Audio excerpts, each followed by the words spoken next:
Hey everybody, what's going on? Sorry I'm late.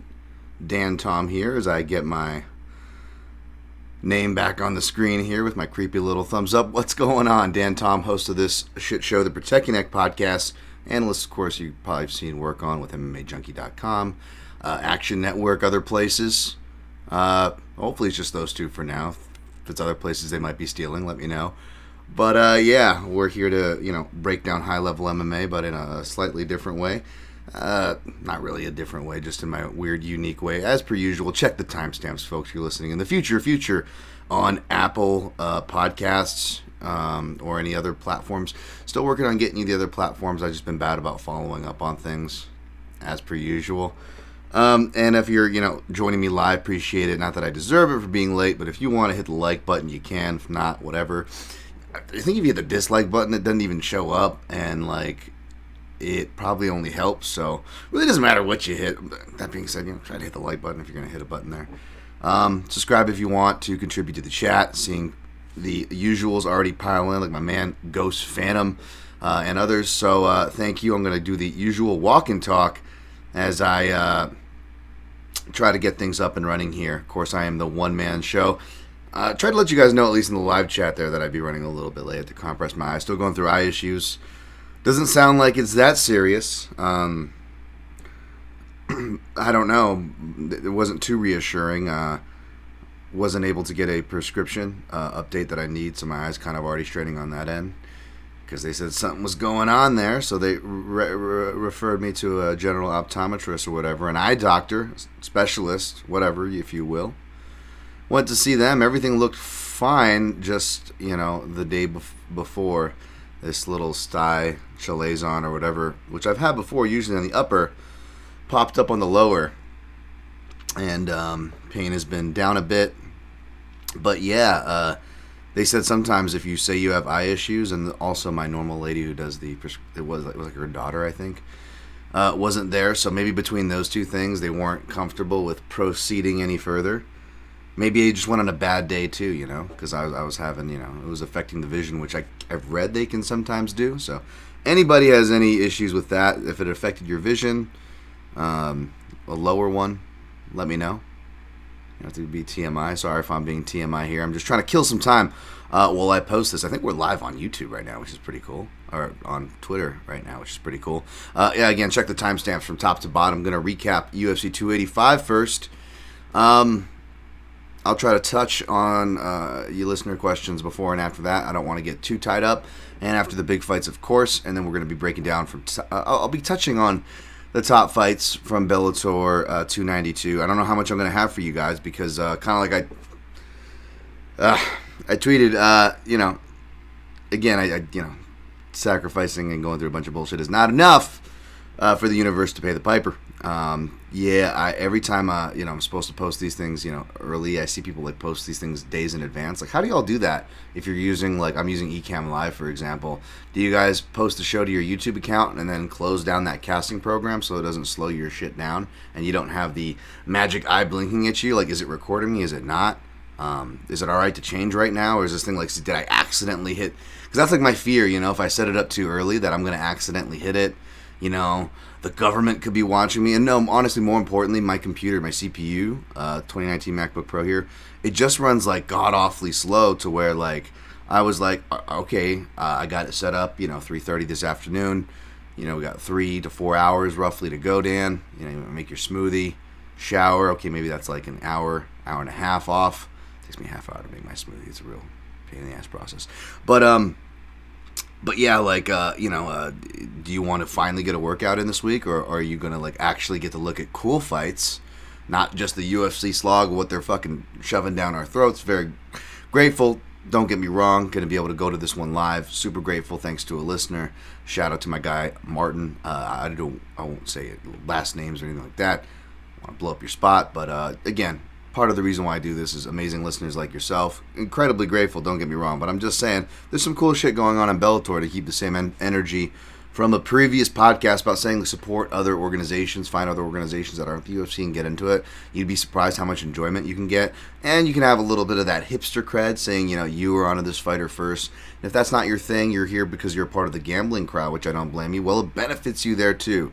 So I'm just trying to keep that same energy. It is really good. But I'm just trying not to do like the normal, media guy preview where you just touch on the fights, maybe touch on the odds, and you don't really say much else, and you move on.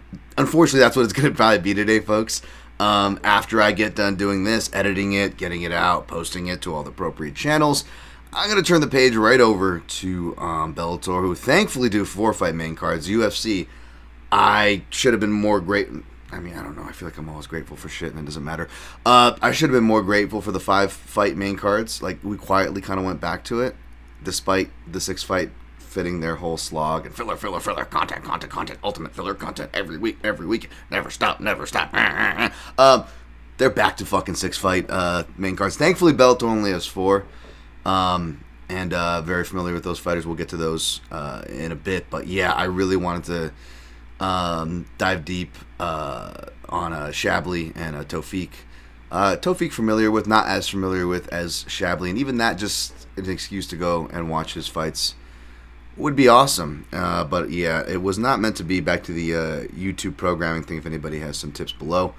Yeah, just like froze the shit up out of my computer, and then I got caught in a restart that took like a half hour to reboot, and thankfully this stuff wasn't too affected. So anyways, gonna be pushing on here, just gonna want to share this out, and we will get to UFC 285, which before I get to results, just on a positive, like any fellow, I got to imagine, otherwise why would you tolerate me in the first place? You got to have a little bit of that. Don't get me wrong.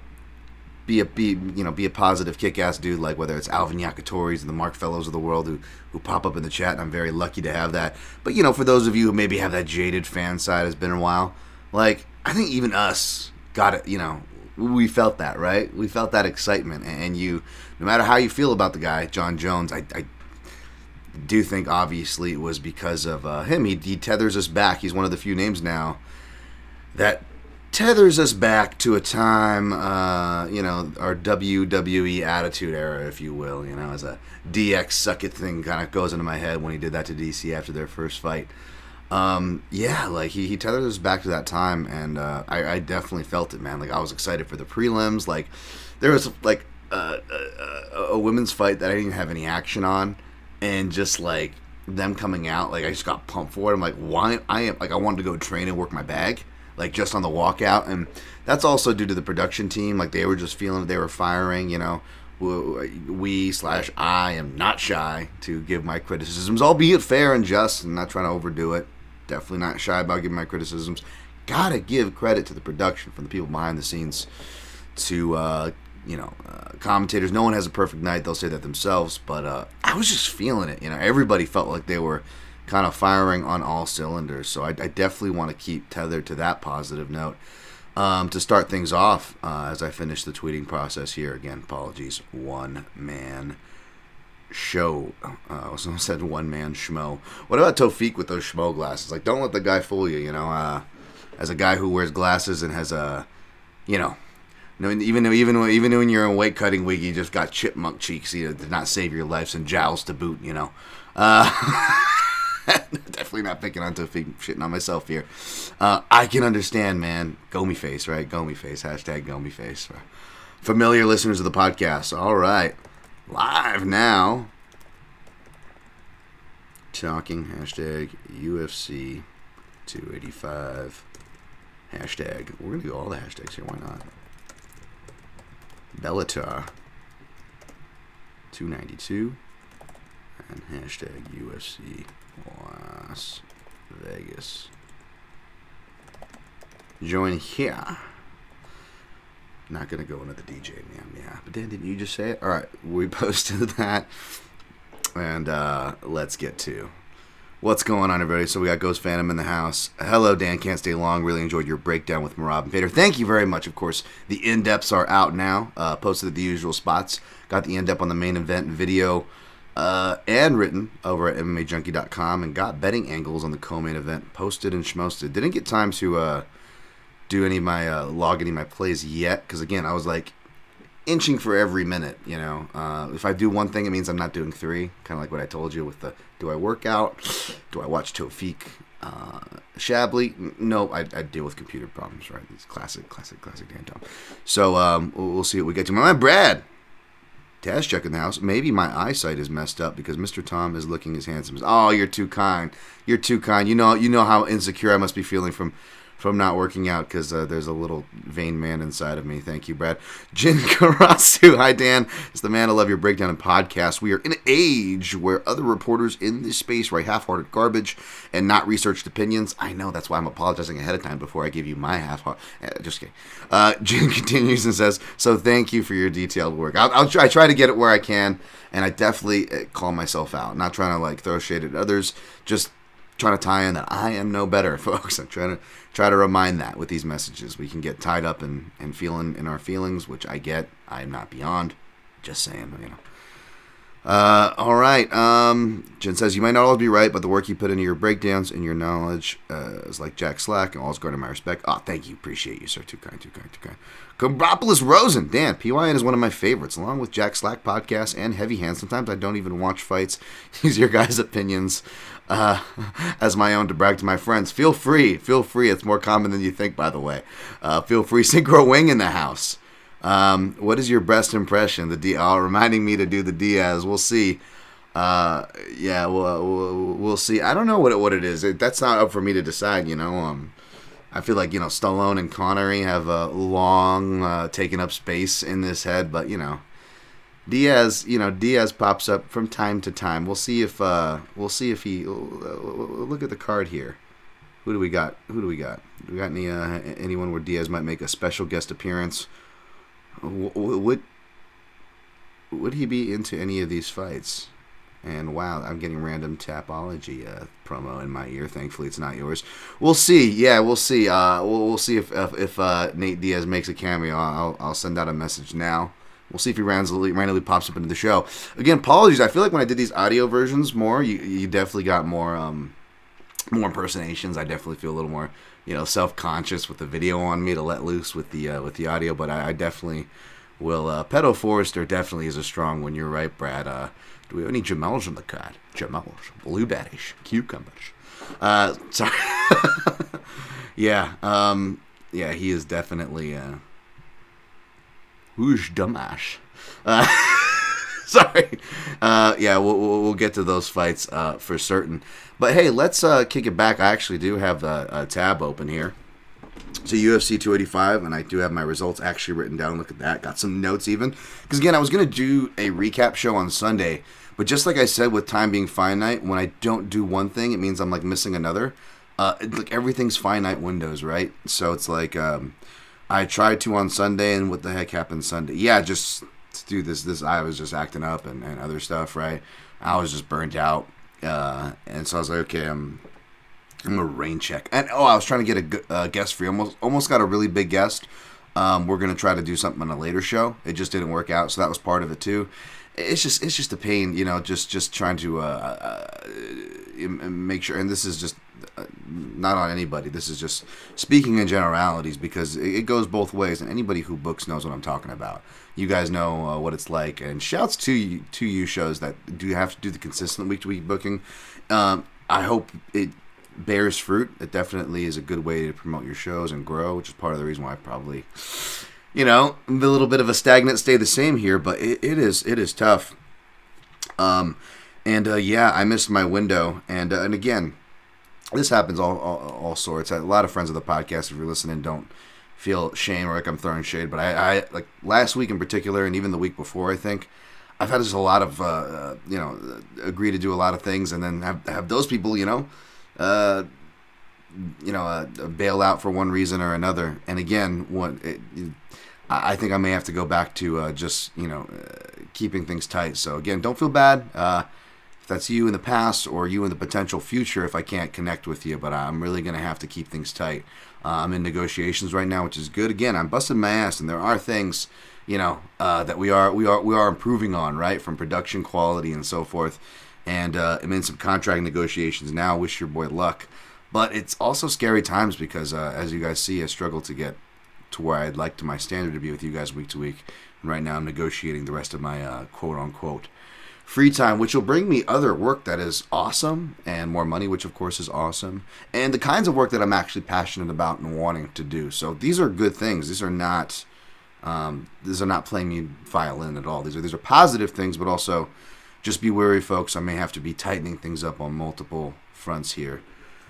Just to stay afloat. And then again, this UFC Relentless schedule, I think, including my Bellator beat, I'm pretty sure it's like from January to like May. There's no week off from that week-to-week fight beat, and that's not including any contender series or any other things that, again, I'm negotiating for. So may have to really reconsider. That being said, there was some decent stuff on this coming fight card, and I did some decent amount of tape for you guys. So let me timestamp it, and we'll get to the 285 recap, and then we'll get to the fun stuff, the breakdown. All right, we're 15:43 in. Yeah, so UFC 285, Jones versus Gane went 9-5 overall in picks, 0-3 in straight plays, 1-0 in totals, 1-6 in round flyers. You just that's the good thing about round flyers. You just need one of those bad boys to hit usually. 0-2 in props. And 1-5 out of the round robin, which meant we got nothing out of the round robin despite doing the extra leg there. And which also meant we went 0-1 for the long shot parlay, which is the only parlay more often weeks than not, right, on this here program. So I'll get to shouts and Amazon rates later. We'll see how we do on this UFC 285 recap. But yeah, let me pull up the results because I actually had the tab out. Here we go. Yeah, so Jon Jones defeats Ciryl Gane, submission round 1. The only thing I had here was just Ciryl Gane in a round robin, and I took a couple of my .17U round flyers, so if they missed, which they did, obviously, it wasn't any skin off my back, but it doesn't matter whether you bet and missed on this fight.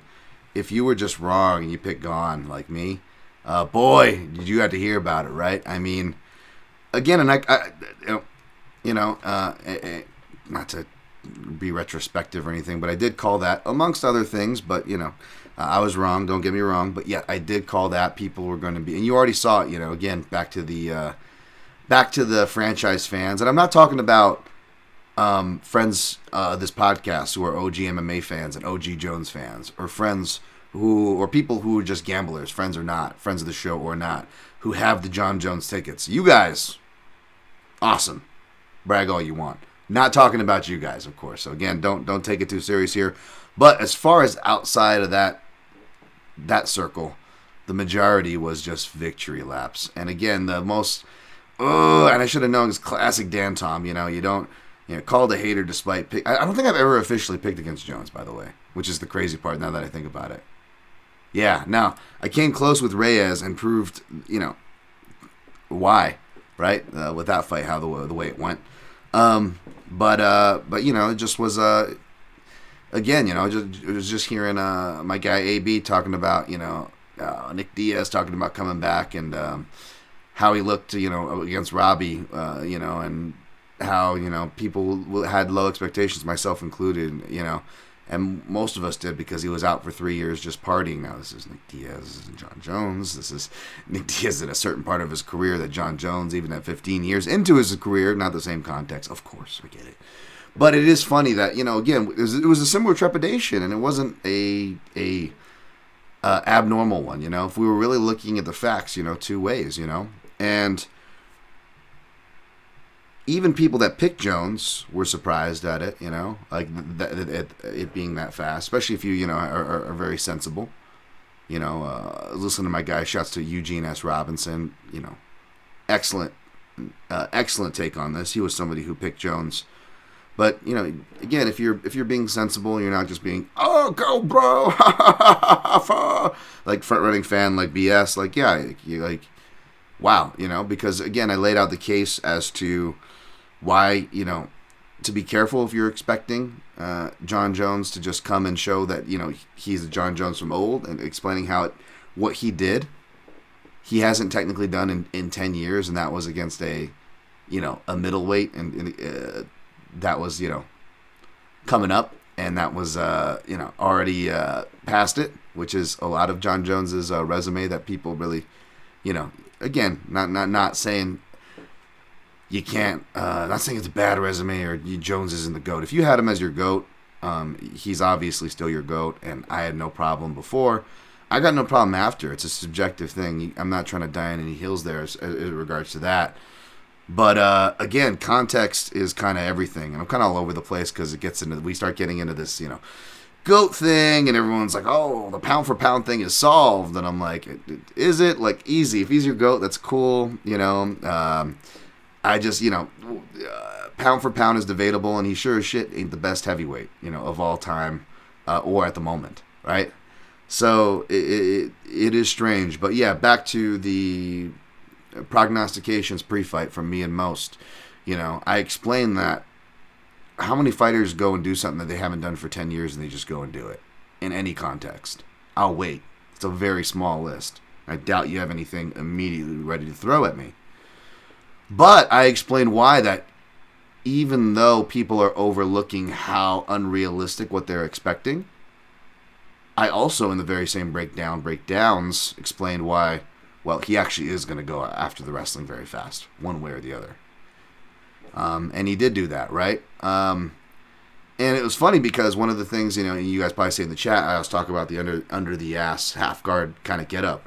And that was one of the positives I saw in the Gane grappling that everybody was shitting on with the Ngannou fight. Now, we have all the right and more so now to definitely shit on Gane, don't get me wrong.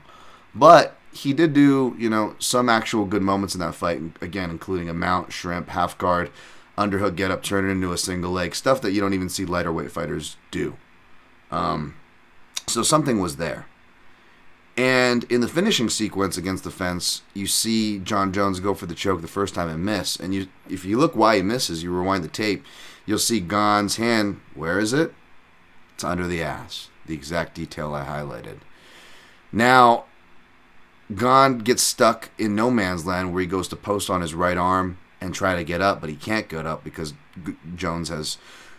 he's tethered to him, draped. He's locked in by the legs, I believe, so on and so forth, right?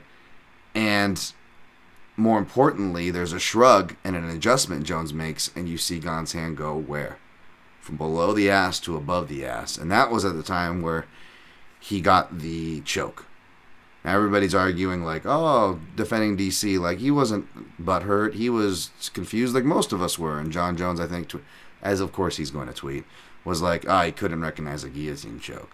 Now, I'm a defender of DC, and boy, did it bring those things back. It was why I used to defend DC, and this guy get unfairly piled on.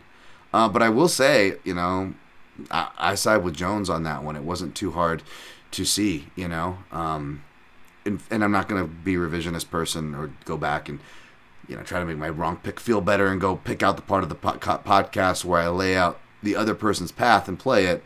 Not my style, but I'm sure I specifically remember mentioning, a front choke on a get up would probably be the submission. So again, Jones at plus money, Jones by submission. I even said pre. I'm like, I don't hate any of those bets. I don't hate the logic. Even if you're gonna go minus 155, like you could look like a genius, but it's just one of those fights which I hate the most. Again, especially with me trying to be someone who's like humble and like fucking acts like they've been there before when they won. It's just those fights where like you're either gonna, one side's gonna look like a genius and the other side's gonna look stupid, which are just the worst fights, right? And it's funny, and it's like, again, especially if you're an OG Jones fan, especially if you're a bettor and you actually put your money where your mouth is, feel fucking great and enjoy it. Not shitting on you at all. But it is kind of funny how everybody is so after the fact. When it comes, they're the hardest when it comes to the quote-unquote GOATs, right? The quote-unquote unbeaten fighters, right? It's like, everyone's like acting like they're geniuses and Jesus fucking Christ. Like, oh, did you hear? This guy picked Jon Jones by round 1 submission. Like, wait a minute. You're telling me wait, or just people that were just right. Like, I told you Jones was going to roll. He's the GOAT. Like, wait a minute. You're telling me that you picked the guy that a lot of people, if not a vast majority, consider their GOAT. Easily one of the greats, no matter how you cut it or feel about the guy, right? Arguably unbeaten. And I say that not because we know what happened in the Hamill fight. I say that because there are, there are ways that not just the Reyes, but even the Santos fight could have gone, and they just weren't great performances. But yes, even arguably unbeaten weight, you're telling me you picked that guy, and you were right? Hold the fucking presses. Holy shit. What do you got next? Well, who else do you think's going to win? Floyd Mayweather? Do you like Floyd Mayweather? So I love that, right? You gotta love that, right? And everybody's like, and now everybody's blowing it up, and you know, and I said it on the Spinning Back Click, you know, us media, you know, are doing our parts to pass on the UFC narrative. I'm not trying to, of course. You guys know me. But, of course, Dana's blowing it up, you know, like, and I love Anik and stuff, too, but he's like, he's the pound for pound, he's the GOAT, he's the greatest of all time, right? Getting all those things in. And Dana's, like, going as far to say, like, he's the best heavyweight of all time. Like, easy, buddy. Like, he just beat a guy who was now proven with no ground game and had a weak resume going into this thing. We were just picking it because he fit, you know, athletic size parity, and presented problems to how Jones had been fighting for the past couple of years, not including, or past few years, and then some, not including the few years he was doing God knows what, right? But yeah. So now we have all those things, and again, if he's your GOAT, that's totally cool. I'm not trying to die on that hill. You know, if you're asking me who's yours, if not, like, I'm more like GSP DJ type. Aldo obviously ranks really high with me. He should always be in the conversation, in my opinion. But I don't care. I'm not trying to die on any of these hills, so I'm not going to get too much into that conversation. I'll just say that again, even though Jones, and I said it last week, like, he actually has a good argument for being a big guy for pound for pound as far as his skills go.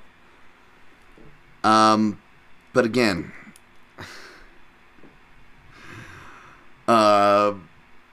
he went up to literally the weakest division skill-wise and numbers-wise. I mean, there's probably, like, under 30 active heavyweights. Like, there was only 35 heavyweights on the roster as of 2 weeks ago. And out of many of those are active, I'm willing to guess. If there was a gun in my head, I would say under 30 than over. I've been, again, keeping my same energy, folks. Keeping my same energy.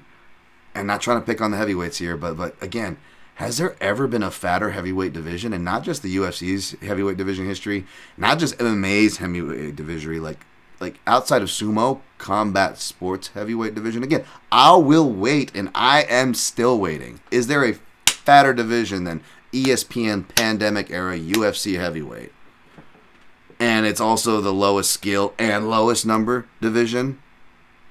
And you went in there and teetered over a guy who just fell over like a cow, who is now proven to have no ground game, whose camp has really proven poorly, right? Fraudulent, if you will. We see that term thrown out around a lot in MMA Twitter, MMA gambling Twitter, perhaps unfairly more often than not. We want to talk about fraudulent, skating off the athleticism of Ngannou and gone. Like, now that's pound for pound. Oh, he showed an crazy performance. We didn't learn shit. We learned absolutely nothing. You should be upset.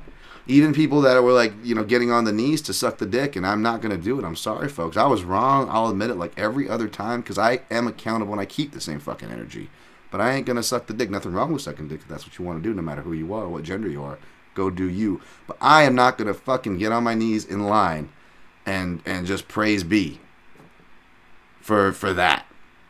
And now he's going to pick on a blind firefighter who's fighting part-time, who's past it in Stipe. And now then you're really going to hear it, right?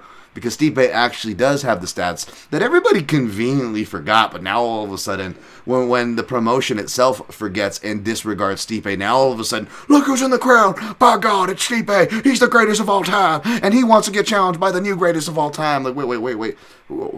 What? What? Oh, now we're caring about title defenses all of a sudden?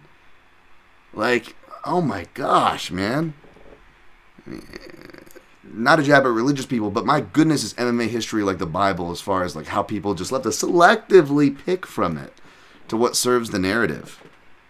Again, John Jones himself said, I felt awkward. He shit on his own performance on the feet, which is hilarious. So that's another thing. Like, just like last week, And I'll do it again this week with a whole new sample that's fresh and relevant to what we're talking about. I'm quoting the man's words himself. I'm not being a hater. I'm using the man's words himself. He was awkward in there. He wasn't happy with his striking. He wasn't happy with his physique. He wasn't happy with, he even felt just unsatisfied with the win overall. He came out to recently say, just as of today. I mean, layers of unhappiness. But no, let's gotta polish the dick though. Gotta polish the dick. Like this guy needs it. Like the UFC needs it, right? Like, oh geez, like I love how they're clipping like him kissing his his forever fiance, who's like, it's like it's comical, almost like Joe, Joe from Family Guy with his pregnant wife who was like just pregnant the whole time. Like, is this ever gonna pop? What's going on? Is she ever gonna pop? And then like when you really watch it back, the clip, like you see him actually like diss her, like deny her the kiss and like look off like that weird person you see at the party, like, it's great to see you. And you look the other way, like, oof. And he like did that to his own fiance. But like again, the promotional machine. And I'm trying to be like anti-UFC guy. I just can't help it. It's so clear as day what they're doing, and watching everybody from my media colleagues to others just fall in line. I'm like, oh my goodness. But again, Southpaw Podcast also had excellent analysis, post-fight analysis. Go listen to them. I don't want to rant on forever here, folks. Shout out to Jason Sargis and Sam Yang, talking about, again, not just, PR for the UFC, that their promotional narrative to kind of hurt Ngannou, to make sure that it looks like they have the baddest man. I know Conor is set to come back, but like, let's be honest, right? I mean, everyone making jokes about, again, even people so confident, even the Jones fans who were picking Jones and betting Jones, I don't know if this guy makes it to fucking fight day in Vegas. And because he's so undependable, and as undependable as he is, how about Conor, right? How about Conor? So I don't even know if the UFC depends on that. Like, they're just happy they have Jones now, despite their massive profit years, because that they're finally admitting, due to them just cutting their athlete costs, screwing the fighters. They weren't able to have a star. That was one thing that they were missing. Now they proved that they can go without a star. And now, sadly, they're proving that they can just make up the narrative to whatever they please. And Jones is playing ball. He went from changing his tune. Oh, Francis, my brother, stand up, get what's yours. Oh yeah. Just like two friends coaxing each other to jump off the plank. Like, we're gonna do this because we're men. Yeah, let's go. All right, the count of 3. 1, 2, 3. And Jones does this and looks over and then sees Francis jump. See you later, sucker. Like, let's be honest. That's what it is. And again, his brilliance and shrewd tactics is why he's such a great fighter. It's because he's just a literal, just non-flinching sociopath, computing moves. That's going to best suit John Jones. That is exactly why he's an excellent fighter. He plays dirty. And again, this is Dan's a hater. Oh, how about another citation, folks? Let me pull one from probably almost 10 years ago at this point. Is it still available on Netflix? But the Hurt Game, the one with the Gary Goodrich and the concussion documentary, you have John Jones himself talking about eye pokes, talking about permanently damaging his opponents, talking about purposely doing it and being proud. But of course, I'm a hater here. No. Show him my fucking work like everything else. But anyways, I'm a hater. But anyways, the man says these things himself, and I'm praising him for it in a weird way, right? I'm actually giving him credit for it, but okay, I'm a hater. I'm giving him credit for something that he says himself. Again, if you don't S the D just right with like Khabib fans or Jones fans, they get fucking pissed. So yeah, so now we get to watch the narrative kind of play out. But like back to what the Southpaw guys were kind of saying too, it also is that kind of glaring thing which we've talked about and plenty of people have talked about in the space, but it's very true for them to point it out that ultimately it's not even just me. It's not even, again, not shitting on the big guys here, even though it seems like it. But another reason why is because, well, big guys are usually recruited to other sports, whether it's American football, rugby, you name it, right? Tall people, basketball, so on and so forth. Whereas smaller athletes have a lesser place to go, and then you have, coincidentally, average dudes from 5'9" to lower. It's plethora stocked with high technical talent, with the shelves and cabinets full. There's a reason for that. We don't have. It's not just me, my hipster technical taste for the fine opinions. Like, no, it's none of that bullshit. It's a fact. It's a fact of the environment. So it's not people just being hipsters or hating on Jones. I'm not gonna lie. I don't particularly like the guy, and that obviously comes through. I'll admit that. But I'm not the only one saying these points, and it's for a reason.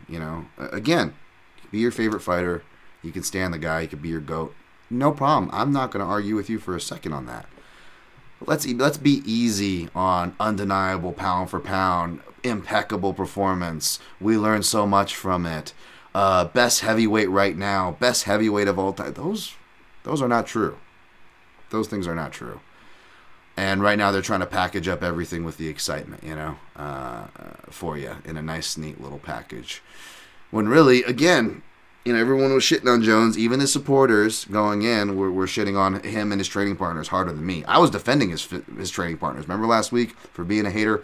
I was defending his physique, As my guy Brad knows, it's the t-shirt in the pool division, as he calls it. Like, John Jones is one to adapt with the times. He knows where he's going. He's gonna blend in. The era of the big muscly guy is long gone. Like, again, look at the heavyweight division. it's mainly fat dudes. Like John Jones, yeah, daddy's home. The king is supreme.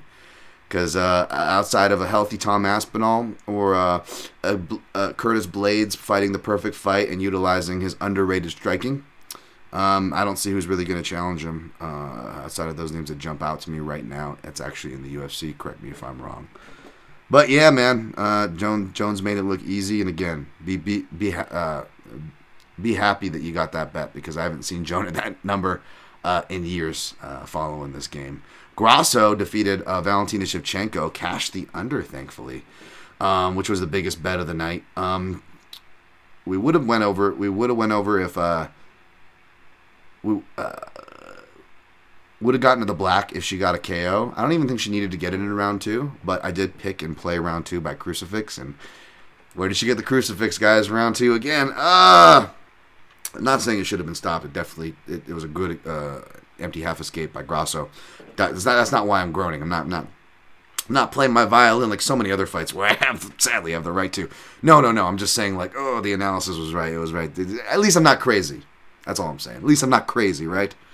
But again, like I said, if it goes to rounds 4 and stuff, something went wrong, and something was going wrong.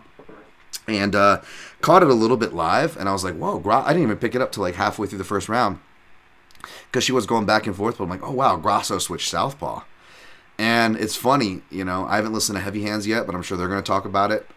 Because it's just that funny thing that a lot of us in the analyst community picked up, where we just kind of joke about, where you just got to switch to southpaw, and that's like a mind-blowing moment in WMMA when you look at, like, WMMA's GOAT or perceived GOAT at the time, Amanda Nunes, right? It's just like a southpaw adjustment, right? And it just messes, it just that's like the thing in these fights. And Grasso did it. She would kind of shift southpaw from early on, but like it was never really meaningful. It was more like to alleviate and shift out of an exchange, maybe throw a strike out of it, and then she's immediately back shifted into her orthodox stance, circling. So there was really no way, for Shevchenko to really expect that, unless you're just literally preparing for everything, which I know everybody says, but you can't do that, folks. It's not feasible. It's not efficient even, right? So it was really smart, right? And that whole theory, that is the one downfall, again, of being around so long. People have so many times to game plan against you, again. Which everybody says after the fact when it comes to, like, Shevchenko getting upset, right?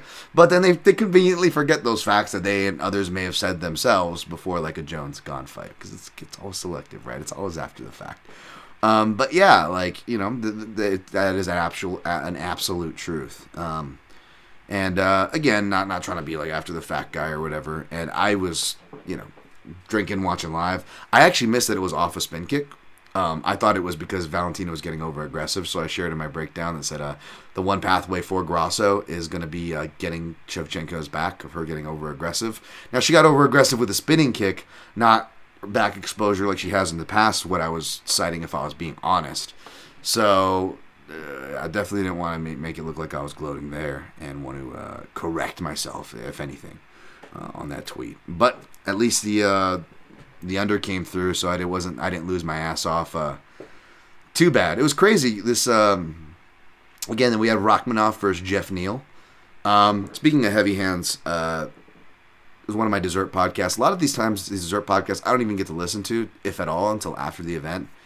Usually on my Sunday, where I'm kind of just going, there's a lack of podcasts on a Sunday, and again, my Sundays are nuts. I wish I could be like y'all, fucking placing bets on UFC, getting your tape study done before everybody else, watching sports, hanging out with family, going out, whatever you guys do is your du jour, getting to the outdoors, animals, whatever. I would love to do all those things. My Sundays are just spent like a madman, doing everything I do during the week. But yeah, so I listen to podcasts, and I was listening to Ryan Wagner, my guy Ryan Wag, on heavy hands, and I think it was him making a comparison to Shavkat versus Jones, which really aged well after the performance we saw on Saturday, because even though there were some defensive things, getting hit way more than Jones, despite having some inherently same problems, when I was watching it, whether it was the breakdown beforehand or watching it live, I can't remember, to be honest, but I remember having those comparisons come to mind too, with the elbows and the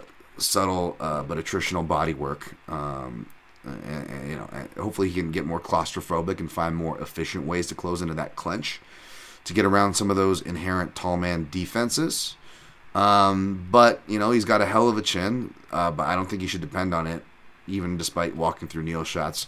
Those of you who watched his previous UFC fights, he actually did get rocked in one of his previous UFC fights. He recovered and then finishes the guy. Just, again, that ultra composure that we saw. But really happy with that. Neal's so tough. You could have argued for a standing stoppage to save him, and I would have loved it for my KO bet. Because, again, I think I had Grasso, Shevchenko KO, Gane KO, Rachmanov KO. And then what else did I have? I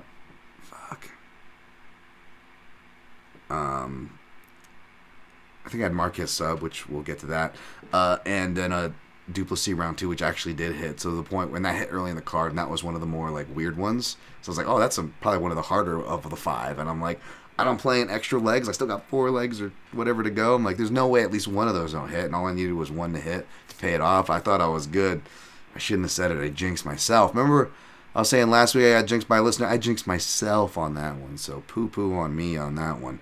But thankfully, I split my prop squad shots for Rachmanov round 2 and round 3 here, and that cashed and that saved. I actually got good odds at the counter, and again came up I was just short from paying off the round robin, paying off my counter ticket betting and my overall betting.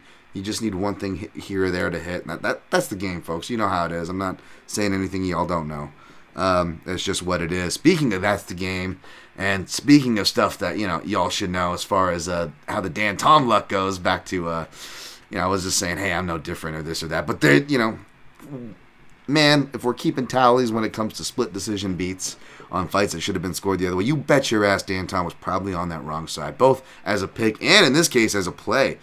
Last I left you guys, I was leaning toward Gamrot, even though I said it's dog or pass. I don't know if I'll get to Kerner, so it's not like I didn't leave the door open. But yeah, the more I looked at that fight after the pod, I ended up picking Turner, and as I often do when I look at it, I might be light on plays and light on underdog picks, and I'm also not playing said underdog picks that I'm actually picking.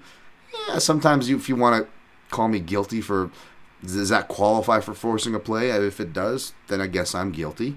And that's kind of how I made the jump from leaning toward Gamrot on the podcast, ending up with a pick and a play on Turner. But I did say, again, on the podcast and also in my quick picks and prognostications article, Gamrot's not a very criteria-friendly fighter, and other colleagues of mine who do their due diligence with the criteria and follow that stuff also agreed. So I didn't feel that crazy. I know it wasn't just my betting bias, which yes is present. But man, I went back to rewatch this fight, folks, and I still feel like there's an argument for 30-27 Turner, if not 29-28. I know Gamrot gets the crucifix, and I am a big proponent of you get to these positions and you're actually using them. But both when I was watching it with no sound, which is hard to judge, and live, right? But also, my ticket's already torn up. It doesn't matter at this point. I'm trying to do it unbiasedly, and I've got the sound and everything. And I just don't feel like, he got a ton of leverage. It was more like quick rabbit shots, and Turner didn't seem too bothered. It just actually encouraged him to swim out of the position. He just kind of was cool as a cucumber the whole time. And even the end of that third round, I definitely don't consider that, because he shrimped back up and turned it into a guillotine threat, which, if anything, just protected him from the negative position of ground and pound against the fence. He drops Gamrot. Gamrot keeps losing his way to the top. It's impressive. Like, the judges just, because his chin recoverability is so good and he's so automatically programmed to shoot, that I think these judges are just missing it. Remind me to give Derek Cleary credit when we talk about Romanov-Tybura scorecard. Speaking of fights and fighters, Tybura, who I can't bet on, and now Romanov's fighting another fighter that I've already told myself I can't bet on. We'll get to that with the Volkov fight. Remind me to get to Derek Cleary to actually give him credit for once. But my goodness, Derek Cleary again. It's funny, like, everybody gives crap to Sal D'Amato or Chris Lee or who's the lady, Adelaide Bird. But Derek clearly has always been the guy where I've always, Chris Lee's one I know he's got like notorious cards that stick out and people will always point to, which sucks for Chris because percentage wise he is actually in line with his peers more often than not, and I feel like I'm in line with that guy a lot of times. Cleary though is the opposite. I was joking on spinning back click. Like, I bet you we could sit me and Derek Cleary down and we talk about music, food. We're gonna be like on opposites on everything. You know what I'm saying? Like, he sure as shit fits the trope that I accuse many judges, both high level, which I do consider him and give him that respect, and not, which is body work and counters. They seem to miss it, and not value it properly, punctuating counters even to the head. And I don't think Cleary gets brought up a lot because I'm willing to bet, I'm going to have to check with my guy Scott Fontana, shouts to the Couchside judges, but on these split decisions, I don't think he gets called out or sticks out as much, Derek Cleary, because because he is on the air quote right side of the winner, that makes him more in line with his judges, even if though he's constantly sticking out in these really fucking bad decisions that I keep citing that aren't criteria friendly even, which is supposed to be their focus, right? So he's not gonna. He's in fact he's probably gonna, on paper. So he's probably gonna look like a really good judge if anything. And again, I give him that distinction as an elite judge. But two, a lot of the times he's paired with like a Doug Crosby or someone who has just like an asinine scored, or like a local Houston judge, right, on a Texas show. So like, even if he is on the majority and everybody's still outraged as they should be, he still kind of skates by because usually his scorecard is less egregious than the other ridiculous scorecard that tips it the other way.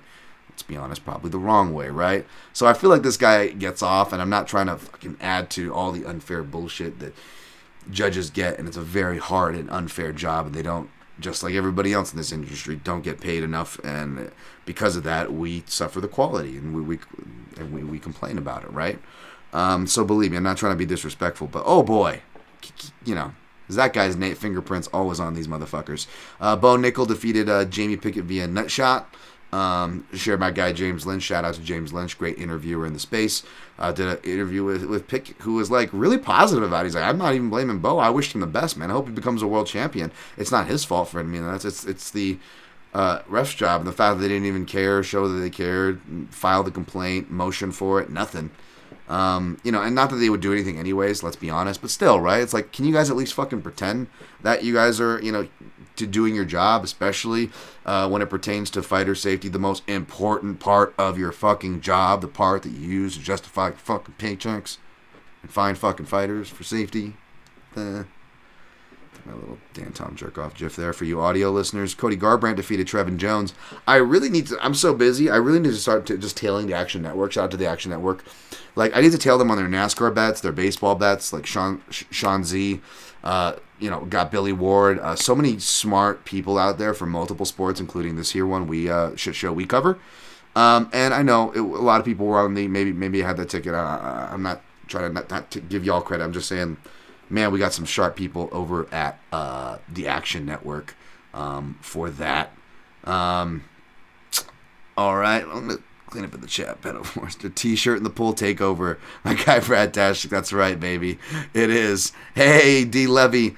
Hey, I shouted you last week, my guy. Your ear must have been itching. Just wanted to stop by and drop a like for Damn Tom. I appreciate you, man. Check out my guy Half the Battle, Dan Levy on Half the Battle. Of course, we used to get together on Line Movement. I hope I'm on the right side of that guy this week, by the way. He kills it. He kills it. Channel DX. I just walked in on Polish the Dick. I don't even know did I say that? Wow, I don't even know what I say half the time. I was listening to of course, Bill Burr podcast, and he's like, you guys don't understand that. I don't understand half the shit. I'm just trying to fill time here. Obviously, I actually try to research shit and try to give you guys some nuggets, but yeah, I'm just as guilty, man. I'll say some crazy shit on here and I don't remember it, so I apologize for that. Channel DX, Gamrot the Magician, able to illusion his way out of being hurt. That's right, he's losing his way to the top, baby. Gamrot. Speaking of Gamrot and Tabura, that's just two guys who just complete different styles, but there must be something in the water in Poland, man, because the judges just fucking love what they see from those guys. They get hella breaks. Speaking of... Oh my God, we got Dreykus, third Dreykus Duplessis versus Derek Brunson. Somebody said, like one of the comments on last week's show, I could tell it was a new listener. They're like, first time listening to this show, and like, dude, I tried listening to your Duplessis Brunson, and there was no analysis. You just pretty much talked about how one guy's racist. And I just pretty much said, yeah, well, welcome to the podcast. In my defense, does the guy not go, Captain Africa goes out there, with his, doubling down with his mouth, but then also, again, like, I did break down the fight. It's like, I'm not hating on the guy. I picked the guy to win in round 2 because, even though he is, you can watch the tape on him and it drives people like myself crazy. Like, how can people not, apply their advantages over the openings that he provides? Easier said than done, I know, but come on, someone's got to do it, right? He's asking for it. Brunson, at this stage of his career, just can't depend on him. Was unpredictable at the best of times, closer to his prime, right?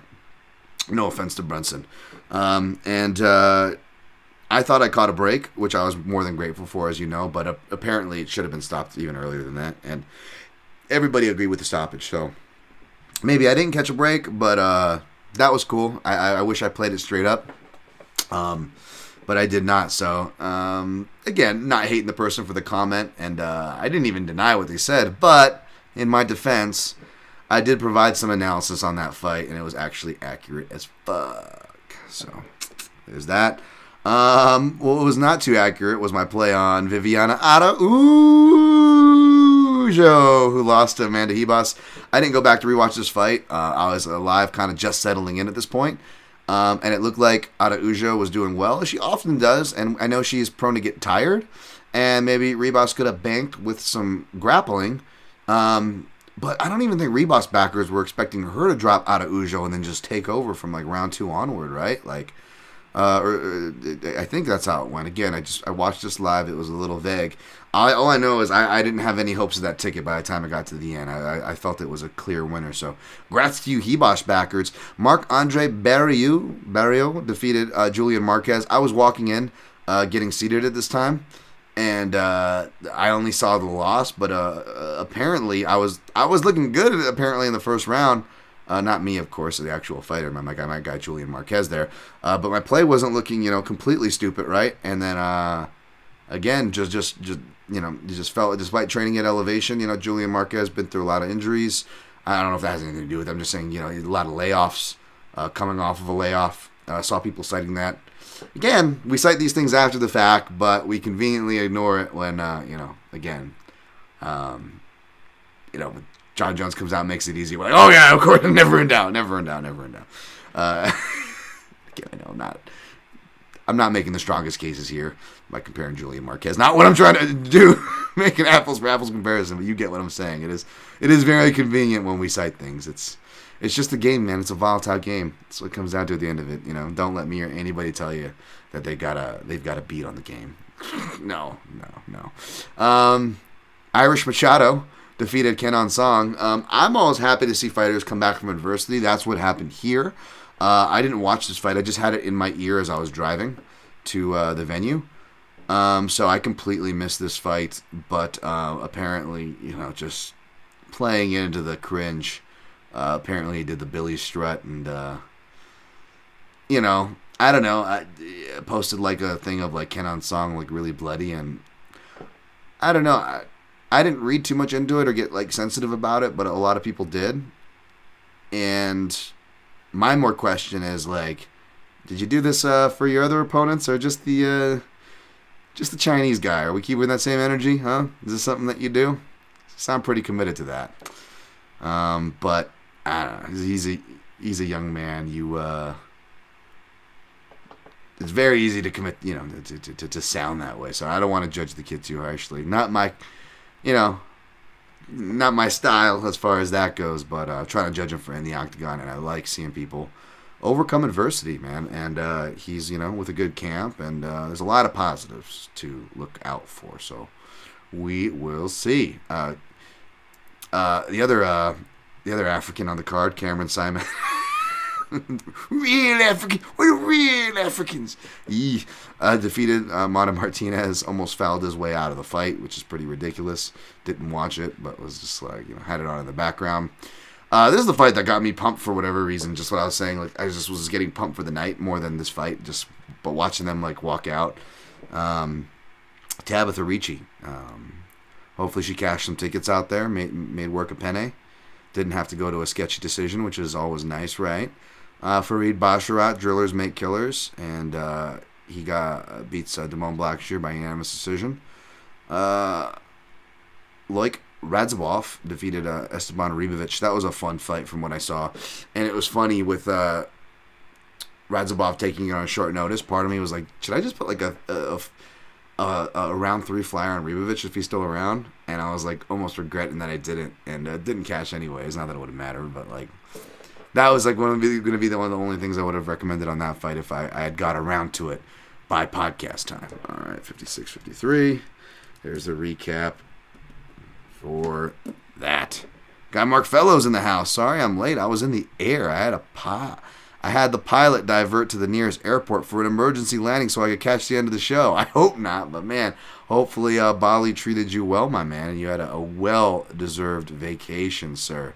Shout out to my guy, of course, Dan Stupp, over on Action Network. Always good to see people like on fight weeks, man. It's especially on the big fight week, seeing friends. It's just it's very important. Being able to watch fights or just eat with a friend is always big. Got to see my guy Aaron. We didn't get to give you guys a preview show. Apologies for that.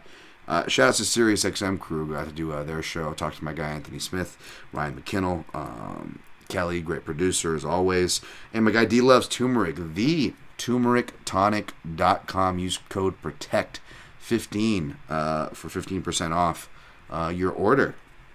Appreciate that. Of course, mixedmartialanalyst.com is what presents this show here, my website. And if you go to mixedmartialanalyst.com, there's not only PayPal for donations, also got the super thanks, super chat. Doesn't matter, I'm going to get to your questions anyways, but those are available only if I do good to you. If you want to support the show without spending any money or any extra money, and you shop at like Onnit or Amazon, you just go to mixedmartialanalyst.com, one click, and then just the second click, and that's all you got to do, which is in the banner, bottom right, maybe toggle, a slight scroll / toggle to the right if you're on mobile. And you will see an Amazon and Onnit banner. Onnit stuff pays me more, but I don't get to see what you buy. It doesn't give me your identity either way, don't worry. But the Amazon one does. Yeah, they will tell me what is being bought. They won't say by whom, okay? They won't say by whom. But it will tell me what is bought. So I'm going to read off that list right meow.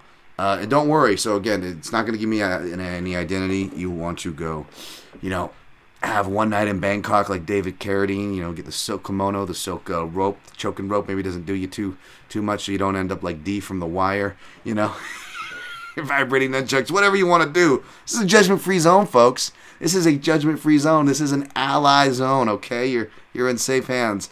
To do what you want, just click through the link first. Be safe. Don't hurt yourself, like David.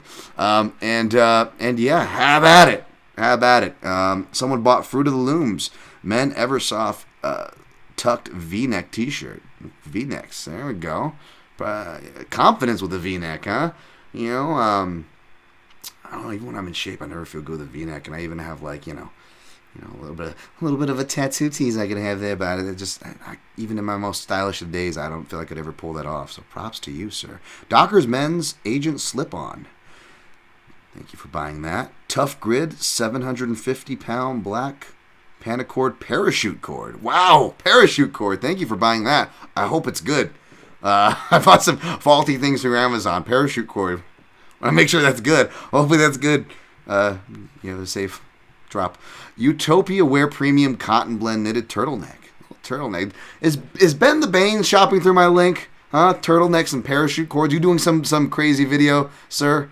Shout out to my guy Ben the Banes. You look ugly today. Men's suit solid color pro. I love that. Is an actual thing. I'm not just. I love that. Whoever buys this should buy it more, just so I can just jar my listeners on a weekly basis by going, "You look ugly today." Men's Party, so that is the brand. You look ugly today. Someone bought Hide and Drink Men's 2-row stitch leather handmade bourbon brown, size 34. Okay. Someone bought a BovTech portable laptop lap desk with retractable right and left mouse pad. All right, that sounds pretty intense. Amazon Essential Men's Regular Fit Solid Sleeve Shirt. Thank you for purchasing that. Someone bought some Astro Owl Baklava Ski Mask Winter Fleece Thermal Face Mask. Oh, is it the same person who's got the parachute cord and the turtleneck? Are we doing some 1970s espionage action? Let's go, baby. We got a Leica Distribution 3-pack wire saw survival stainless steel. Someone's getting suited up for some serious shit out there. Leica Distribution. Someone got a 2-pack surge protector and power strip. We're doing some traveling.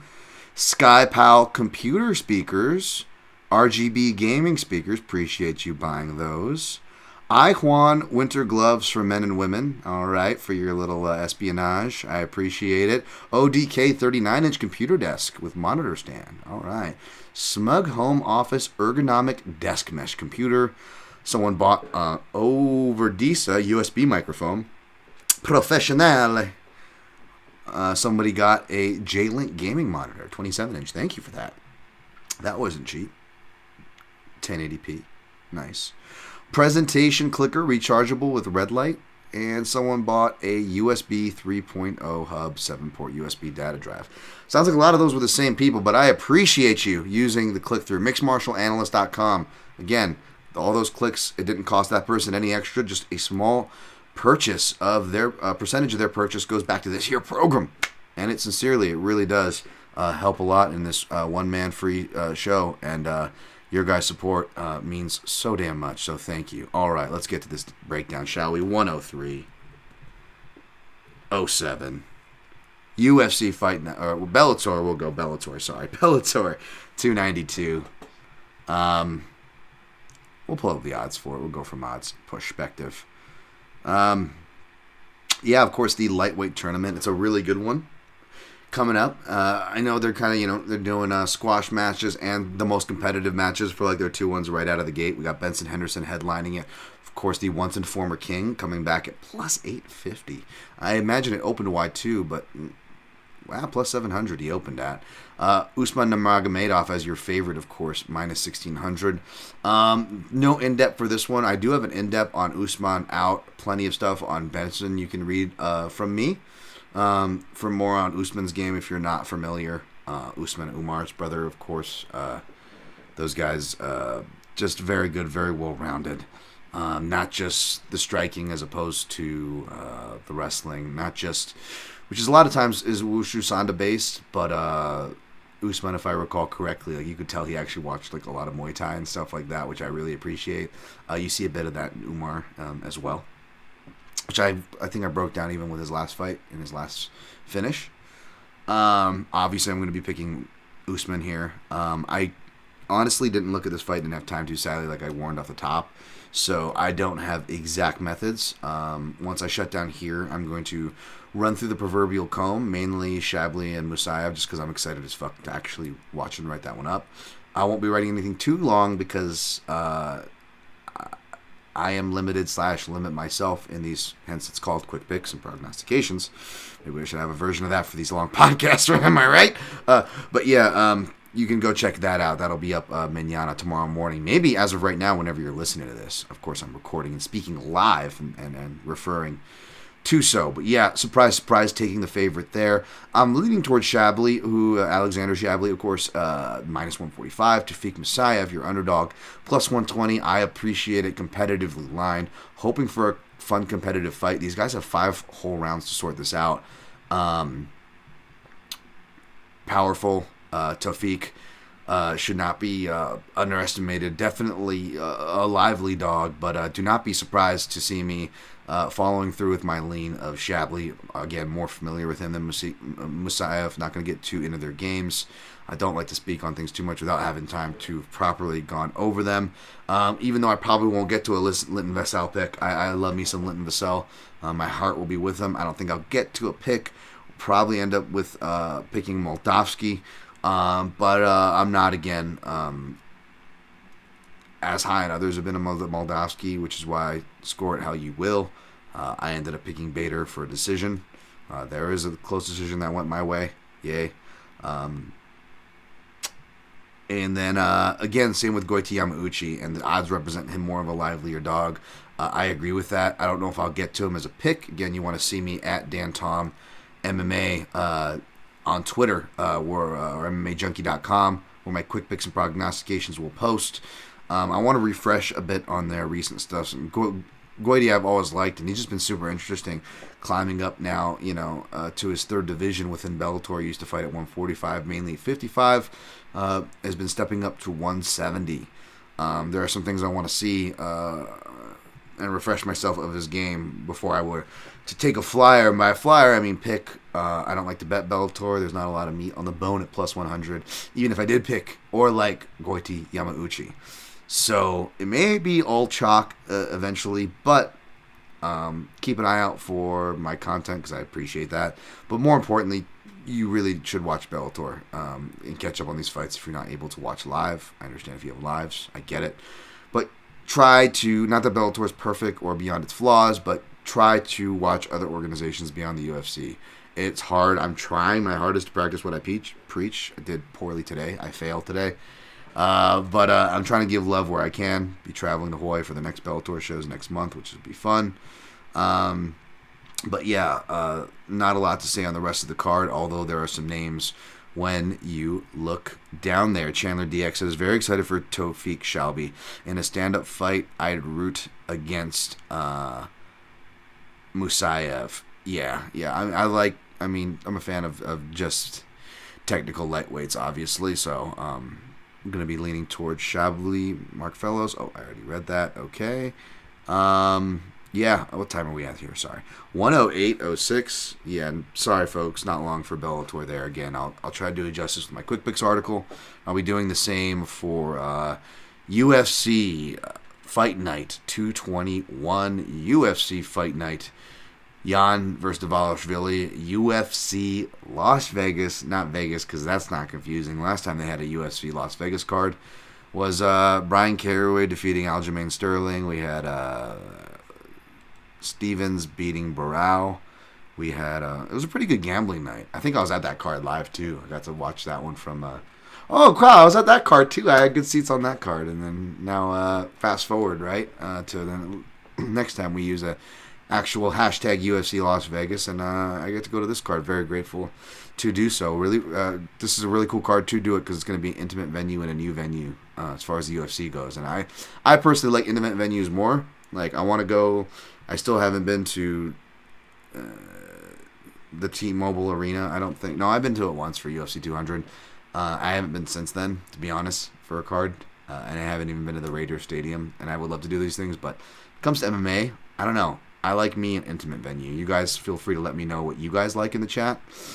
But yeah, we got a headliner, of course. Peter Yan, minus 275 favorite. Comeback on Merab Dvalishvili, plus 210. Again, in-depth breakdown out now at MMAJunkie.com. It is funny, man. I'm not going to dive into like the political stuff. I did share like some political stuff, which I don't really do. Just shared like what's going on, just some like news clipping thing of like what's going on in Georgia. And like kind of uprisings and stuff, just kind of give an idea of like why people are mentioning a political backdrop, even though I try not to play into those things again. But you also have to understand that like, people from that part of the world have feelings about Russia, both historically, past, relevant past, however you want to say it, or just the relevant now, right? It's stuff that is going on now. Tie-ins with obviously invasion of Ukraine, and just all the other territories. And there's better people to get into it than my ignorant American ass. So that's about as deep as I'm going to go into it. But yes, Merab has some feelings, and I only bring that up because it is apropos to the breakdown. I'm not trying to stick to sports. Like I'm not trying to, inject politics into it. If anybody's doing it, it's Merab himself is doing the political injections. Now, I'm not going to be judging, even though I want to, be understanding.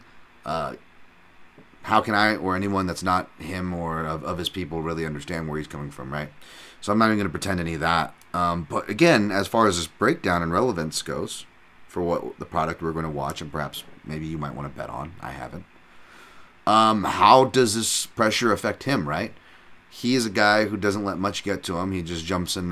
He doesn't really compute danger, whether it's a fist fight, jumping into bodies of water and scratching himself up with branches when he has a fight coming up, or just doing crazy things, fighting through injuries like he has before, and now he's gotten his shoulder or whatever thing done. I don't know if that was before the Aldo fight or after the Aldo fight.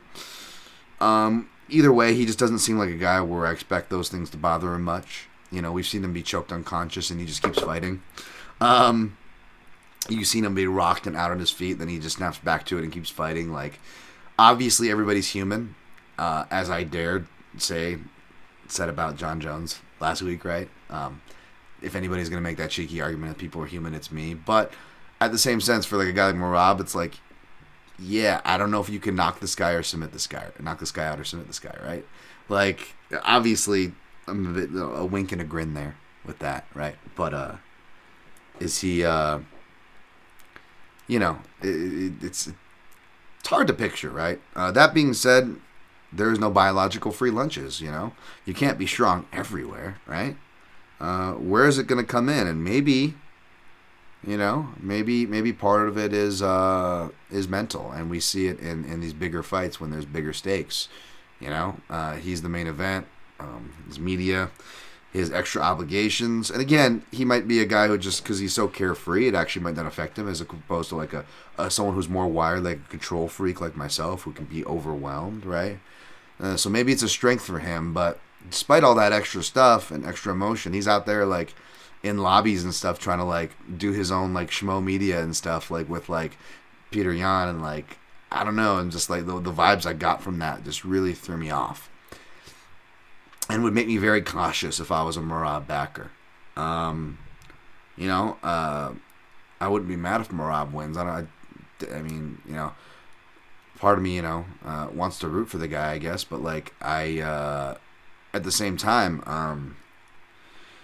when I went back to watch the footage, I was like, oh yeah, Yan should be favored here. And it gets scary because, again, where does Yan stand with this stuff or whatever? Like, he doesn't seem to be playing into the teammate drama as much. He's come clean about stuff he said about Merab in the past. But he's like, I don't know, like, it's hard because, again, I'm trying to keep the same energy with the politics stuff. Like, I don't think it's right for on the other side for people to unfairly go after Jan or other fighters just because they're Russian. I'm keeping that same energy I did with the Zhang Weili stuff, you know? Like, just because you are the same nationality or even a member of the same nation doesn't mean you represent the government and should be, you know, treated as so, like, yeah, you're the one that wanted to go to war, you know? And I think Jan is, like, part Georgian, as much percentage Georgian as he is Chinese, right? Fantasy Chinese Fight League. Peter Yan, Kevin Lee, Andrea Lee, you know. But that wouldn't work because Yan apparently is actually part Chinese himself, speaking of which. And apparently he's been, like, vocal against, like, a lot of Russians, like, you know, like a lot of Americans, you know, like, and just because we're American and we live here and have family who sacrifice for this country, you know, check box me for all the above. Does that mean I agree with everything my country has done? Like, of course not, right? Like, so, you know, let's be careful about, like, you know, getting on people for that silly stuff. But as far as that political stuff goes, I think it may affect Merab more is what I'm trying to say, and the only reason why I bring it up. From a technical standpoint, Merab seems to get hit with left-sided strikes the most, and Peter Yan punctuates with his left hand. His left-handed strikes are the strongest from both stances. So I expect him to fight a decent amount of southpaw in this fight. And if he does, he's got good body kicks and head kicks. And I do wonder, again, you know, back to Faber, hit him with a left head kick as well. Death taxes and wrestle boxers ducking into left-sided head kicks. The hand fighting, as per usual, I think should be able to shut him down. Even if Merab is able to create back exposure, he is not as good as Sterling. He doesn't have the same tools as Sterling, the same strength, the same frame, the same skills as Sterling to lock him down there. Merab has gotten more willing and more better about throwing his hooks in, but he is so pre-programmed to aggressively strike that there's a reason why he sets these takedown records and ends up always breaking his very own takedown records in fights because he's having trouble controlling guys. You know, we saw him get a little frustrated with that with the John Dodson fights and against Jose Aldo in a fight that he arguably lost, right? You know, again, if we're really going by criteria and what you're doing with these positions, especially if you're not even scoring takedowns or getting to control positions or passes, you know, with at least the Gamrot, you're at least getting takedowns, passes, and strikes, which Gamrot was better about than past performances, harkening back to that. But yeah, Merab, he won't Gamrot it, so to speak. He'll be active, which is good, but, you know, unless he's ground and pounding a chinny on his way out, Marlon Moraes, it usually just leads to guys getting back up, which I imagine will be the case here because Peter Yan, unlike Marlon Moraes and other fighters, he doesn't have a suspect gas tank, right? It's been suspect decisions, like small, crucial to suspect decisions that have costed him in all these fights. Let's be honest, he won 30-27, at least 29-28 in the O'Malley fight. If you just look at, again, the body kicks, the leg kicks, what's actually landing, you know, you can't listen to the commentary. They're like, you know, I love Anik, but he's like, oh, piston right hand, and it was just like a light lead-handed jab. Like, you know, like a lot of the times he's rolling with it with a high guard. A lot of this stuff isn't landing, but it looks bad, you know. But, you know, O'Malley did hit him with a real clean one. That probably did, you know, make him think twice. But Jan was immediately back, had to step back and, you know, kind of run back and reset like a billion fighters do from a billion weight classes. But, of course, you know, Jan does it like, oh, he's rocked, he's so hurt. And he's like, even though he's like moving and countering and gets the punctuating exchanges, and, you know, in that third round. You know, bad decision. And even going back to watch the Sterling one, I leaned Sterling rounds 1 through 3, and I even went 10-8 round 2 live. Less convinced of the 10-8 on the rewatch, but not hating anybody who were to award that out of both the common sense rule, being that common sense, it's not what a 10-9 round should look like. But according to the criteria, it was the damage that it was just kind of in the, you know, just in that neighborhood of barely clearing past that goalpost, right? That proverbial subjective, arbitrary goalpost, right? That it lends itself with the criteria, unfortunately. But rewatching it, I give the first round to Jan. You know, he lands some really good leg kicks that get Aljo to switch stance, and actually, you know, you can see some damaging mark there. And some shots as well at the end, even including headshots that I missed the first live go around. And I actually felt like it was if you just happen to miss certain shots, I could see how you could go Aljo. So it's not like a bad score if you gave it to Aljo by any means. I gave it to Aljo the first time around, right? But the point I'm trying to say, I'm not trying to die on a hill. The point is, it was close enough to perhaps score for Peter Yan. And then if you don't go 10-8, or if you do go 10-8, then it should be either draw or Peter Yan victory, because he clearly wins rounds 4 and 5 to the point where Aljo gets if I said someone has 2 more minutes of control time than somebody, that's probably a lot for a 3-round fight and in general, right? But if it's a 5-round fight with a lot of grappling, and one guy gets 5 minutes and 31 seconds, the other guy gets 7 minutes and 36 seconds, or whatever it is, then 2 minutes is not that much. They both had a lot of control on the other. And in this case, Aljo was the 7 and change, Yan was the 5 and change. We forget that. I know control is not scored, and they over-exaggerated a bit from a scoring perspective on commentary sometimes, because it's so built into our head from so long ago. But he almost gets as much control time as Aljo, and arguably more damage, right? So I'm not trying to be like a Yan stan who is like, he never lost, he's undefeated in our hearts. But very easily those fights could have gone his way, right? So, and again, cardio wasn't, and even in the fight that he lost less controversially against Aljo, fight that I scored against him. I scored it for Aljo. I'm not crying over spilled milk. Love Aljo, scored it for Aljo. Not trying to hate. Just, again, if we're being honest and critical here, right? But yeah, him in a 5-rounder here, even in the small cage, I think he'll be fine. And especially the fact that Merab, as he's cleaned up his striking technique, and Merab's really good at connecting his strikes to his takedowns, which is just classic. Everyone's known this forever, but few guys really focus on it as much as they should, much less do it as good. And mixed with his janky timing, Merab's janky timing, it really throws off fighters, and that ability just becomes just really exponentially really good, really helpful, helping both his striking and his wrestling, which is very flexible. But as he's cleaned up his technique and tried to be more air quote technical, Merab will often be on the outside. He'll kind of skirt the outside of the cage, and he'll kind of stage his stances and his blitzes for both striking and striking the takedowns. In between, what is he doing? He's either pushing against the cage if he can get you there, or he's circling it. And when he's circling it, he is where? Peter Yan's preferred kill zone, between the fence and inner black octagon lines. So between the cage positioning, the wrestling, the cardio, and again, the live left-handed shots that seem perfect for a wrestle boxing archetype, I got to go with Peter Yan here. He could get the TKO. I officially picked him by decision, just because I feel like Merab can survive and get on the wrestling. But I think he's going to get beat up pretty bad in this one. We'll see. I'm going to go Peter Yan by decision. No plays. Not sure I'll play anything. Feels like more of a, I don't even blame you if you're playing Merab, because, again, the judges seem to hate Peter Yan's style, the body work and the counters. I don't know what it is. But that's what it is, that's what it is, folks. Judges I respect, too. It's just what it is. Not trying to hurt anybody's feelings, not trying to say anything crazy. Die on any hills, it's just what it is. Go look at all these controversial decisions, and guy who's countering more and working the body more is usually the one on the wrong side of it. All right, we got co-main event time. Alexander Romanov, minus 150.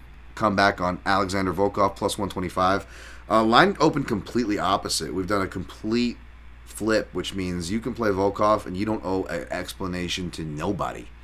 The dreaded V word, shout out to Joey Odessa, value. Well, you could apply that dreaded V word here. Volkov is now the value side, but minus 150 is still playable chalk, and Romanov is not getting steamed for no reason. It's probably because, well, on paper he is a bad matchup for Volkov. It's traditionally been wrestlers to people to get Volkov outside of upsetting, and I'm pretty sure it was an upset odds on and everything, of Blagoy-Ivanov back in Bellator, and I believe that was Blagoy's only first or second fight back from being stabbed. So you got to kind of look into that too. But aside from that upset, that's been the traditional way to beat him. He's gotten maybe triangles early on in those kind of wild battles in his Russian regional fights, right? Volkov's been fighting for a while now, but that's long been the way. However, you can see his improved takedown defense all the way from when he makes his UFC debut, because that's around the time when he gets with Blackhouse, who works with a guy who seems like a wild, crazy character. I used to watch in the BJ Penn blogs back in the day, helped him with his wrestling. Kenny Johnson with Bolt Wrestling out of Blackhouse, worked a lot with Volkov. And you really see that work. The guy really worked diligently on his wrestling. And yeah, I mean, even, taking Curtis Blaydes down in round 4, who kind of wrestled himself out into a hole. And if it wasn't for Blaydes' physicality and ability to do folk-style rides, that's that Romanov can't. And Romanov has things he can chain and can ride and make life miserable as well. But he still has a lot of that Eastern European, a lot of Sambo kind of mix in. But it was a lot of Blaydes' folk-style rides and pressure against the fence that was able to kill the clock a lot in that Volkov fight.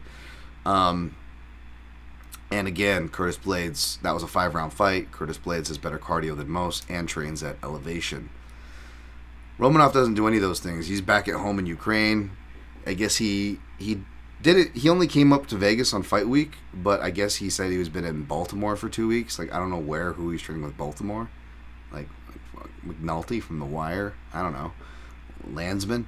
Like, Landsman's your only training partner that's your size up there. Shout out to anybody who knows these references from The Wire. But yeah, like what is this guy even doing? Like, I don't even see any big guys that he trains with in his gym over, in not Ukraine, but Moldova. He's been wrestling since he was 7, and that's, obviously being able to wrestle at heavyweight is a premium. But, Volkov, man, he's so much more difficult to take down in that aspect. We saw Tabura, who's not a lights-out takedown artist or anything like that. The guy's competent and can grind and will be there, right? And, even though that should have been a draw, by the way, shout out to Derek Clear. He was the only person that scored that right. I just, shit on the guy, but he actually scored that Tabura-Romanov fight right. But yeah, I mean, Tibura, Volkov was able to, even in and that wasn't even like a great Volkov performance. Like, I remember me and many watching that going, is Volkov maybe starting to finally get shot or something, and it wasn't as bad as I remembered rewatching it. And yeah, he defends really, really well. And the small cage is definitely going to encourage grappling. It's going to favor Romanov. And again, going with the better on-paper grappler in the smaller cage, that killed for me the other week, right? That fight night week, the one winning week I've had all year. Sadly, but true. So I feel crazy going against it here. Not that I really feel like I'm allowed to bet this fight, because Volkov's on my no-bet list. I feel like what my record for Volkov is? I have a friend. And the friend I'm going with is on Romanov. So I was like, man, if anything, I hope I'd end up on that side. But again, it doesn't matter what I hope. I try to just unbiasedly as I can run these through the proverbial comb and see what I come out with, right? And I was telling my friend, I was like, good news, bad news, I'm picking Volkov. I'm like, good news, I just did the math, just on Volkov's UFC fights. Not bets, but picking his fights, I'm 3 for 13, folks. I've only gotten 3 out of his 13 fights correctly. So anybody with a Romanov ticket that you're sweating, listen to me on the other side, don't worry about it. Don't worry about it. It's me picking Volkov is probably going to ensure that your ticket's going to get across the window, especially if you got that plus money ticket or something playable chalk, all to you.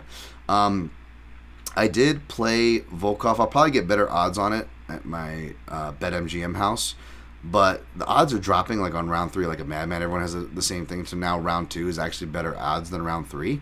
So I actually just sprinkled on both. I think I got plus 610 or something, plus 620. And then, but like round 2 was like plus 650. So I just put 17 on both those, and I'll get a unit if he makes it out and is able to get the finish. Because Volkov is 3-0 against UFC level lefties Tim Johnson, who he got dropped with by an uppercut, but out-wrestled Tim. Showed some really good counter-wrestling in round 3 of that fight that I forgot about. He beat Walt Harris, of course, striker, and Blagoy-Ivanov, who I previously referenced.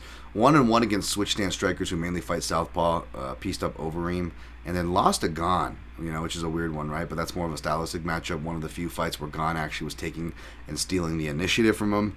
And it was a southpaw who could jab with him, which, again, not only is he not got to worry about that with Romanov. Romanov doesn't have very much depth to his striking game, at all. So, but unlike Tabora, who does this weird, dancing, and, he dances and will set up a weird strike that really doesn't have a lot of leverage on it, or doesn't look like it should hurt that much, yet somehow scores ridiculous with the judges. Volkov doesn't do that. Volkov jabs with open stances, and he fills the space. He fights to his length and brutalizes with body work extra in open stance matchups. So basically, my thing is here, what I wrote up for is if you have more than a right to fire on Volkov live for the plus money, like I said, but I would maybe consider, if you're a live bettor, waiting to play live, because if Romanov does what I think he's going to do, which is storm Volkov's castle in the first, he's either going to finish him or flirt with the 10-8, right? So my pick is pretty much predicated on if he doesn't get out of there, which, again, like we saw with Jones and Gane, when you lose those picks, you look like a fucking idiot. But if you win, it's like I told you so city, even though you guys know me. If I win those things, I'm not an I told you so motherfucker, which is the most ironic part. Could I get some of the breaks maybe then? But yeah, or down there, whoever's running the show.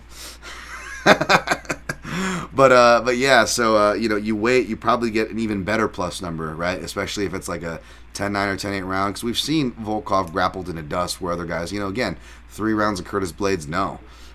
He survived that to where Blades was gasping, and he almost staged a turnaround, right? But Blades has the gas tank and wrestling that Romanov does not. As good as Romanov's wrestling is, his stamina will make everything fall apart as well. So yeah, that's what the pick is predicated off of, and the live bet could also allow you to hedge out of your Romanov bet if he doesn't get it done in round 1 and you're scared, right? Or you follow me and you just put a little bit on those round flyers to kind of properly hedge and cover your losses that way, because you don't gotta give a little to get a lot. So there's ways we can all come home winners here, folks. But yeah, just put me down for round 2 and 3. Because I don't know if I'll be able to live bet. With my luck with live betting, as you guys know, it's like food apps. It just doesn't work for me. And B, I'll be in the arena. I don't know what the internet's going to be like there, right? So, yeah.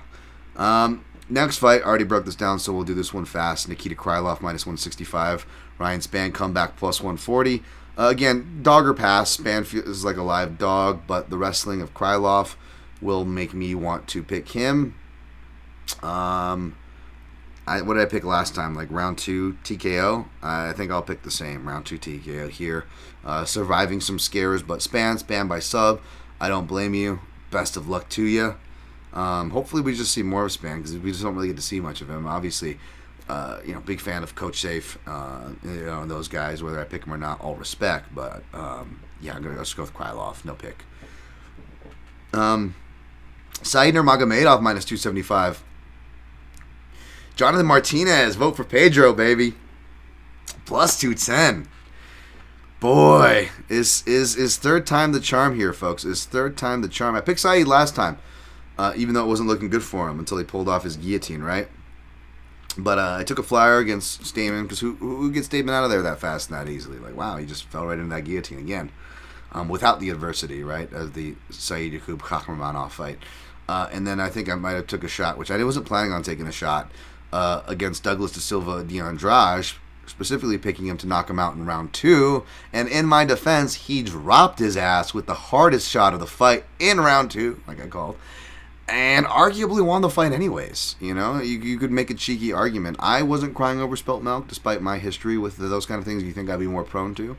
Definitely more sensitive / prone to. I'll come to the table and admit that, but I didn't even on that night. And I'm not even trying to now, but I am just saying for what it's worth. The analysis was on point. Just did the Dan Tom jerk off side of myself, folks. Keeping that same energy. But yeah, man, I was looking at this fight and I was like, wow, well, he is 1-0 against UFC level southpaws, right? That's what if we get a matchup versus southpaw, I will go look at the non-southpaw against southpaws. I will scan that sample size, especially if there's UFC sample sizes. The only UFC sample size was Mark Striegel, who, burnt out, a handsome Filipino fella, always rooting for the Pacific Asian Islander brothers from another mother's, right? No hate there, but let's be honest, not very high-level competition. Showed to be chinny despite not being stopped a lot. He's been rocked plenty of times before, right? So, and that was kind of just a weird one. He was on one leg, like, I'm not going to use the F word, but, like, it was a weird, he should have won anyways, right? So, no surprise. It didn't cost me any money. I'm not crying over anything, but yeah, it was kind of a weird stoppage, right? And, like, that's one of his main stoppages. That, and then he does the body kick after hitting many of those to Ricardo Ramos, which forced him to go up. Ricardo Ramos was struggling with weight cuts. Probably should have already moved up, so it was kind of a bit brittle to the body there anyways. Not trying to play that revisionist history game, but there's not very many TKOs on Saeed Nurmagomedov's list, so you kind of got to look at these things, right? Martinez only been stopped the once, but what did he get stopped by? It was the southpaw killer, the left hooking overhand from a shifting orthodox fighter. I mean, going back to what was it, the James Toney boxing days. Shout out to my guy Connor Rebush, always brings up that example. Masvidal, Darren Till, Bisping Rockhold. I mean, I've talked about it plenty of times before. We southpaws, we have this false sense of security over our lead side. When someone does get the drop on us there, it's devastating. And, Martinez doesn't get rocked all the time or anything like that. Like, that was a shot that would have messed up anybody. I know it was from Dangerous Davey Grant. We'll talk about him a bit shortly there. Ain't that right, Puppet? Sorry. I don't know why I have to turn him into the character from a perverted character from Pirates of the Caribbean. Poor Davy Grant doesn't even sound like that, but me.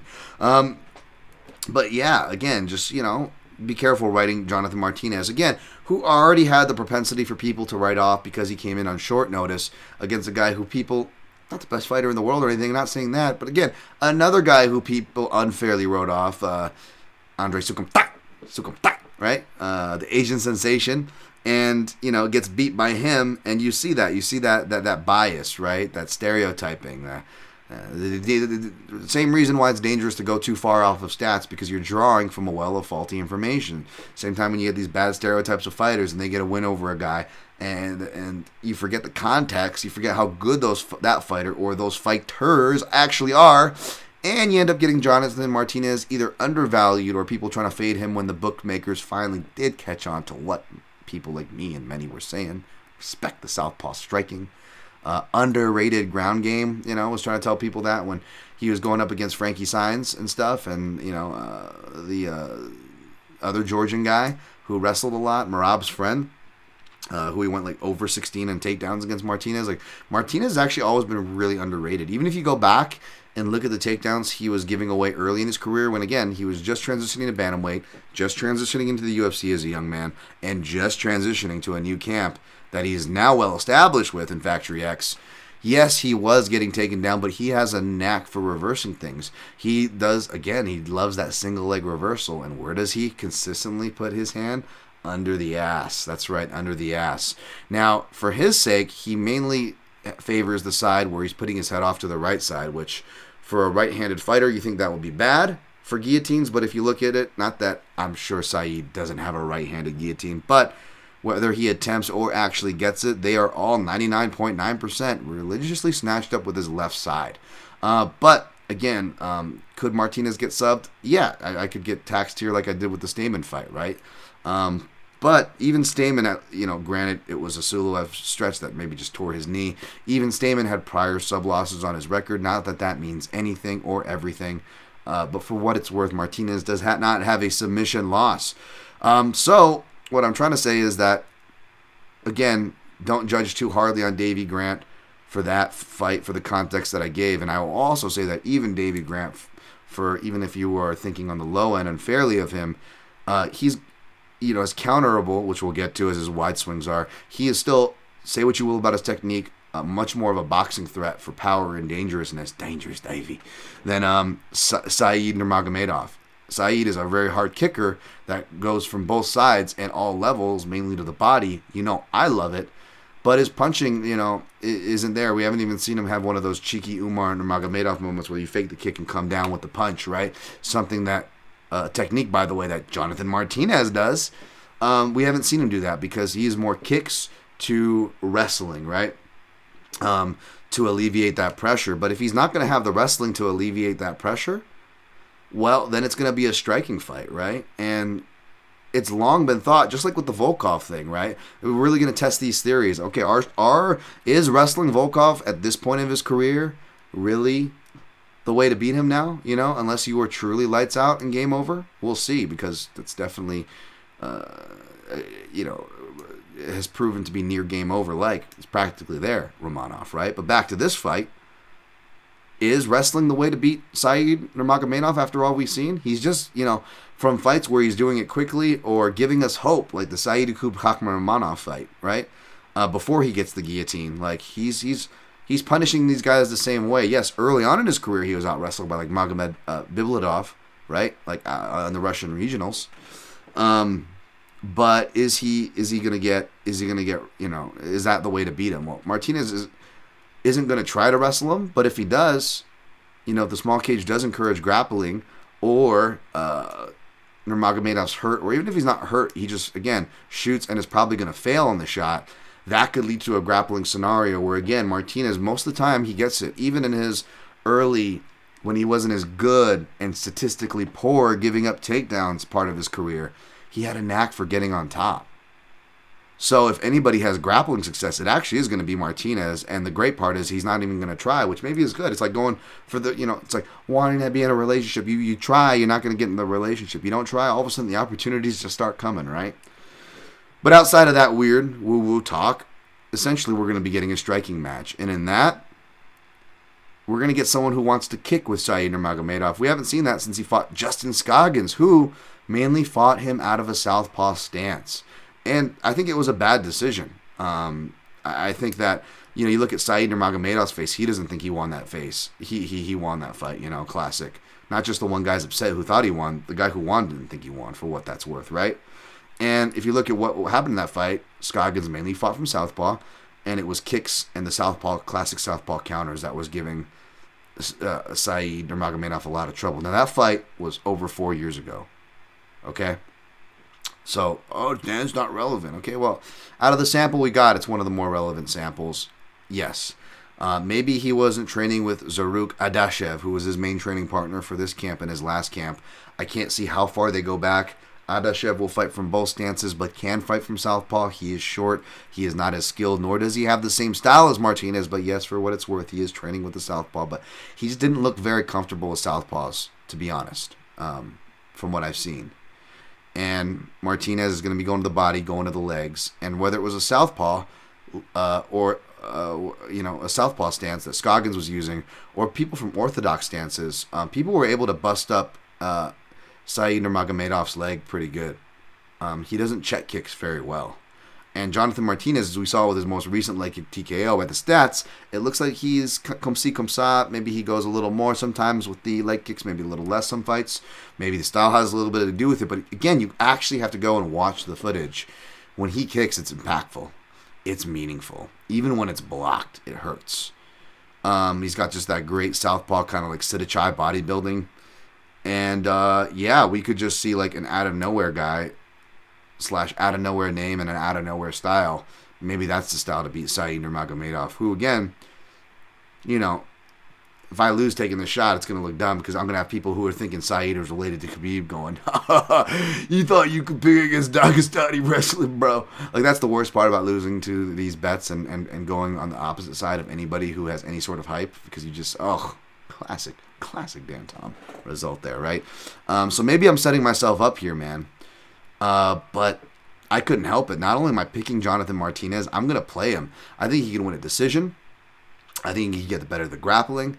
And whether it's a leg kick TKO, a body shot, or just a straight up knockout from punches, knees, to head kicks, I think he can win. You're going to give me not just plus money, but over 2-1 odds.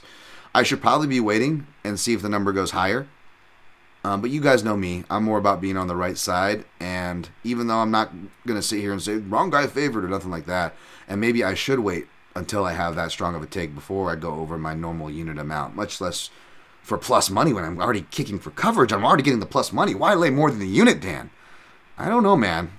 I just got a feeling on this one, man. I put 1.5 units at plus 225 for a 3.37 return on Jonathan Martinez, baby. Let's see where it goes. Ricardo Ramos minus 350 comeback on Austin-Lingo plus 260. This is one of the few main card fights that I wasn't able to run through the tape. No offense to Austin-Lingo, trains with a good camp, and no offense to Ricardo Ramos, fun fighter to watch. This fight, just the number and what I'm seeing face value, unless I see something, nothing's really jumping out to me. So I didn't make it a priority to research before the podcast. Not sure why Victor Petrino and Anton Turkalj, the pleasure man,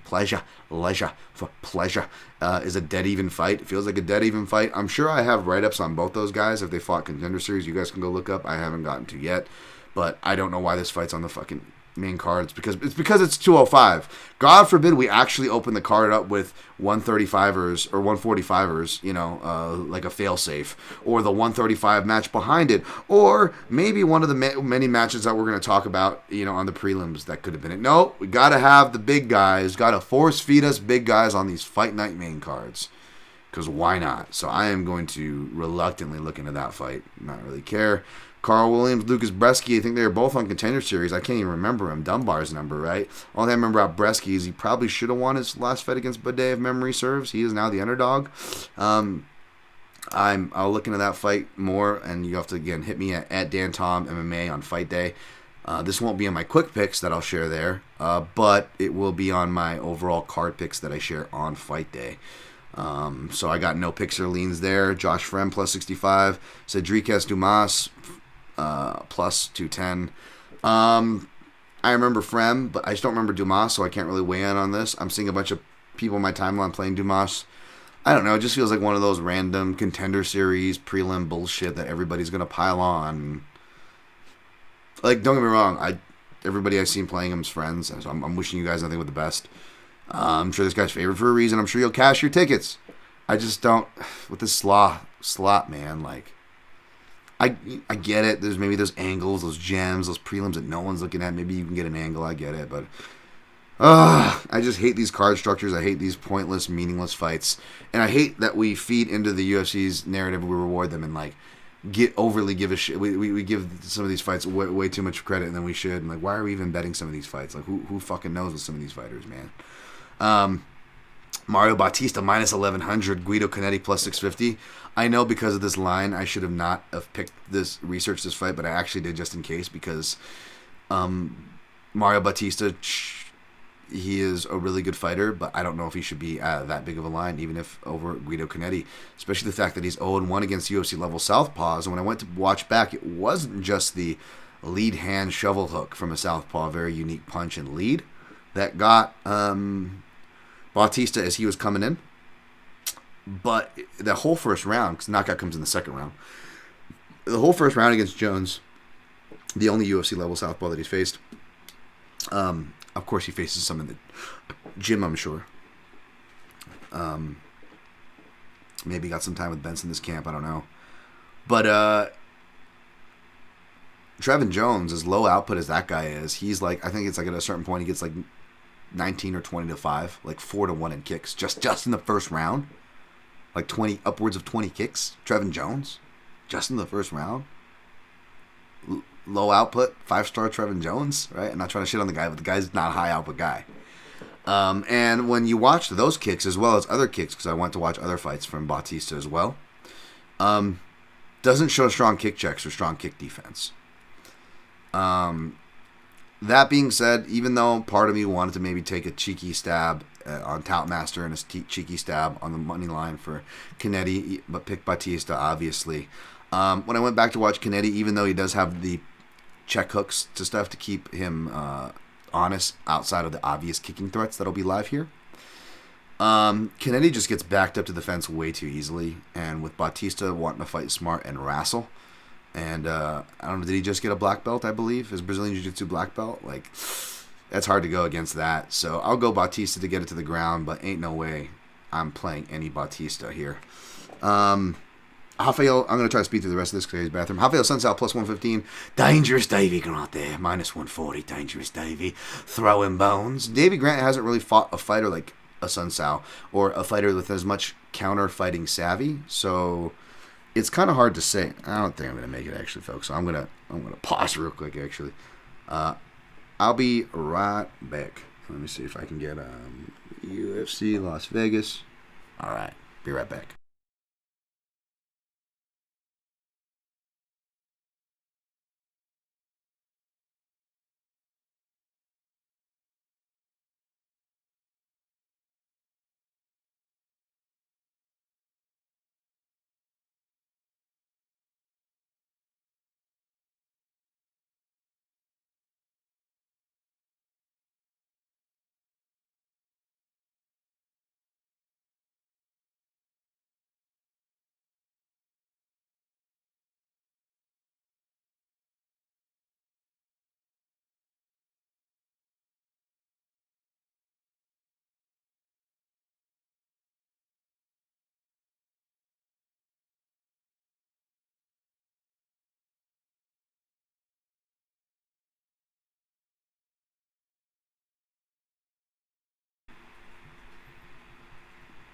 All right, and I'm back.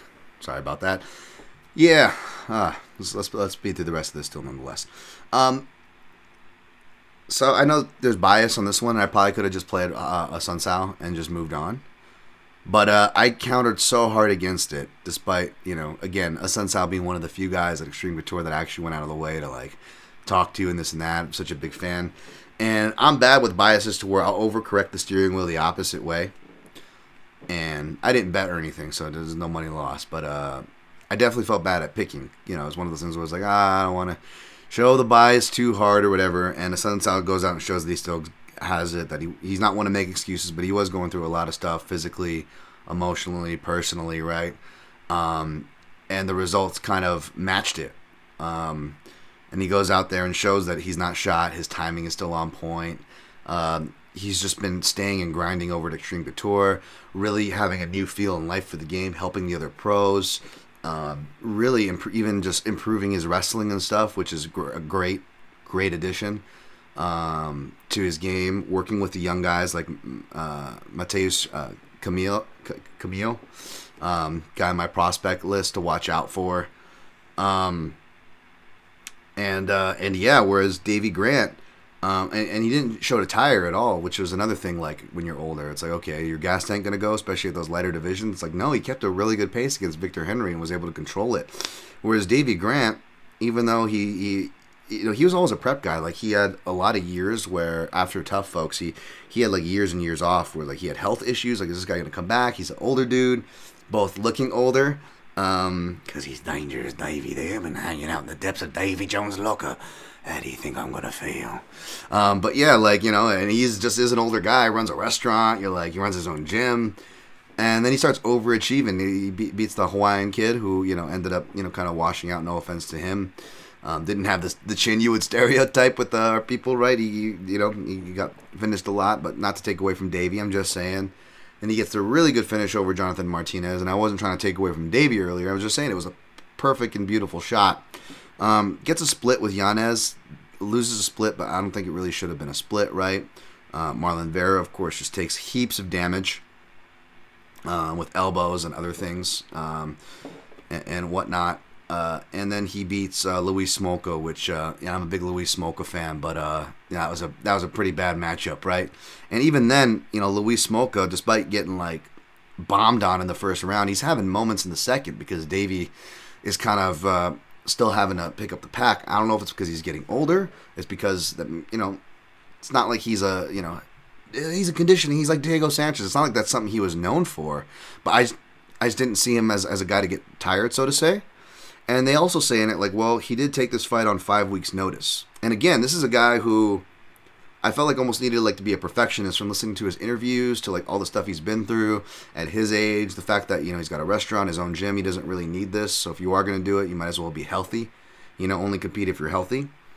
So I don't know if it's just like, that he's posted a picture with his family. Like, I miss my family being out here in Vegas, because he just came out like 2 weeks ago to train at Syndicate, which he's trained at before. And he went to the UFC PI to get a bunch of tests run. And like they do, because people drop out, and with managers and everybody managing by the same, handful of guys, it's, if you're stationed in Vegas or you happen to be traveling through, like, you'll get offered a fight. And I wonder if that's what happened to Davey, because in one of the posts, he's like, I miss my family training. He's like, but that's why I'm out here, is hopefully I can make a better future for them. And I'm like, just like, I'm like, why are they making this fight with Guido Bautista? Like, I said that a lot of fights with Bautista and a lot of fights in general. Hence, again, I'm not trying to be a dick to the matchmakers, but it's a common theme for a reason, folks, right? But Cannetti was like, he actually asked for tough fights in his last fight. He's like, I'm old. I don't know how much longer I'm going to be here. Maybe it's the same thing with Davey Grant, right? He's like, I just got to make money while the sun is shining. So now we're seeing him take fights on short notice. And even though he didn't pay for it, he was able to recover. It started to actually, I didn't remember, but it actually started to look really bad at one point. If it was maybe another fighter than Luis, no offense to Luis, could have perhaps capitalized on Davey there. And that was 5 weeks, right? This fight is roughly 2, if you want to be kind, 3 weeks, but really it's 2 weeks. Because it's only 2 weeks ago it was announced on his Instagram, right? Only 2 weeks ago when he even came to Vegas. Not even maybe the full intention to the fight, for all we know. And one of those weeks is weight cutting, right? He's not a small guy. Everybody has to weight cut and kind of taper off the training the week of anyways. So how much is he really out here training, right? He's training with former opponents of the person he's... Well, maybe not, actually. Vince Vendetta never fought Rafael Assuncao. But I don't know if any of these guys are southpaws or guys that can switch to southpaw so seamlessly like Assuncao can, right? Davey Grant, I was just talking about his wide swinging hooks, and I said page note that because he's never really fought a precise counter fighter who can find those shots, those crosses and hooks from both stances in between, even at this age and advanced setting and stage of his career. Better wrestler, better grappler, was actually training for this fight. Davey, again, just got here a couple weeks ago from England. Was already missing home. Rafael Assuncao already made home out here. He's been here. He doesn't have to go anywhere. We got the small cages to train at, and the big cages at Extreme. So him to open as an underdog, I took it at plus 120, and I was only gonna go. Again, I went 1.5 here as well. This was after I already went 1.5 on Martinez, but also the way I look at it, one will cover the other. I just need one of these to hit if I go 1.5 on each for the price that they're both at. And we get in the black either way. One by a much bigger margin, hopefully both. But that's where I'm at, baby. That's where I'm at. Ariane Lipski, plus 260, JJ Aldrich, minus 350. I still got to look at Lipski's southpaw record. I don't think I'll be touching this fight, though. I wish I saw it earlier. Again, the CLV boys, like back in like January, or early February or something, whenever this line dropped, it was like minus 140 Aldridge. I would have been all over it too. But again, I barely have enough time to get through what's on my plate this week. So I'm so jealous of you motherfuckers. I have nothing better to do but look for WMMA lines months out. I am shitting on you, but I'm also jealous of you at the same time. Yes,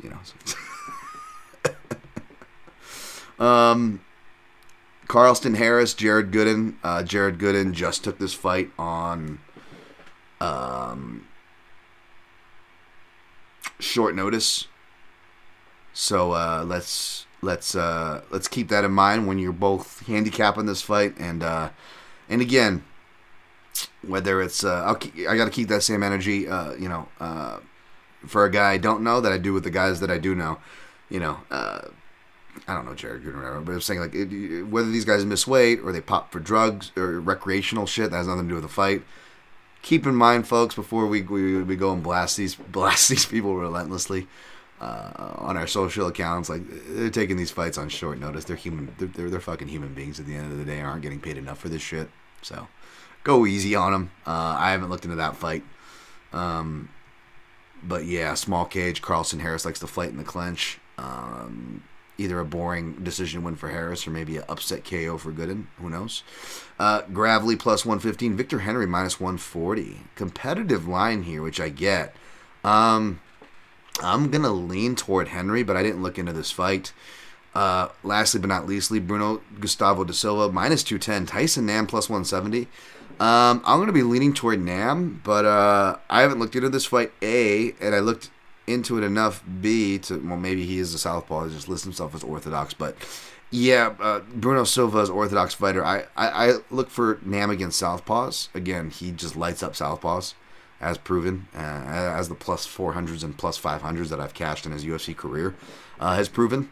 So that's what I'm going to look for when I go to the Bruno tape, but don't be surprised to see a Nam pick. I just don't know if I'll get there for a play. Playing underdogs haven't been good to me, unless it's the ones where, you know, I lean and don't play like the week before, and then it walks me into a trap like last week. Again, classic Dan Dom stuff, right? Like, I don't ask for much. I wasn't sore about my leans not cashing. I took it in stride. Had reasonings for jumping on the ones for the next week, but of course, 0-3 in those straight plays. So we'll see. Not too confident right now with my results. But let's recap before we go clean up in the chat. Thank you for those of you joining me on this long-ass breakdown. And shit. All right. Bellator. Probably taking, obviously, Nurmagomedov over Henderson. Probably taking Moldavsky over Vassell. Probably taking Shabley over Musayev. Probably taking, well, we'll see. We'll see where I end up for Page and Goiti Yamauchi. Check my Quick Picks article that'll be dropping Friday daytime, fight day for Bellator. For Saturday's fight, UFC Fight Night 221, taking Yan over Dvalishvili, taking Volkov over Romanov, taking Krylov over Spann, taking Vote for Pedro Martinez over Saeed Nurmagomedov. We'll probably take Ramos over Lingo, but you got to check my main card Quick Picks. I don't know, probably end up on Pleasure Man over Petrino, but who the fuck knows? Check my main card Quick Picks on Fight Day. Who knows what I'll take between Brzeski and Williams? Just check out my Twitter feed at DanTomMMA on the Fight Day, as well as for Dumas Fremd. Taking Bautista over Cannetti, but I do think that Cannetti is much livelier than the odds speak, which I know it's not really a crazy thing to say, but also whatever. Taking Assuncao over Turkalj-Grant. We'll probably take Harris over Gooden, but who knows? I wouldn't invest heavily in that fight. Leaning Henry over Gravely, but check me on Fight Day. Leaning Nam over Silva, but again, check me at DanTomMMA on Fight Day. As far as plays go, the only things I'm on is Martinez plus 225, 1.5 units. Assuncao plus 120, 1.5 units. Sprinkled on Volkov round 2 plus 650, 0.17 U. Round 3 plus 620, 0.17 U. See if I can get better odds on that at BetMGM. But I don't think I'll be able to watch out for the live bet that I recommended as a potential hedge, or if you did want to play Volkov but want to save yourself a possible loss on a one-round castle storming. If I do round robins, maybe I'll do like a Volkov round prop. Maybe I'll just put Martinez in there straight up. Maybe I do a Assuncao by decision in there or something. Those will be maybe 2 or 3 of the legs will be some kind of version of that more than likely. Again, check me at DanTomMMA on Fight Day to see where I ended up. Thank you for chilling with me for another big recap and breakdown. Hopefully we have better luck this week. I'll be there live. I'm going to try to enjoy myself. Get through this week. Late night of Bellator studies for me. I wish all the best for you. Hopefully you're healthy, enjoying the finer things in life, and always remembering to protect your neck.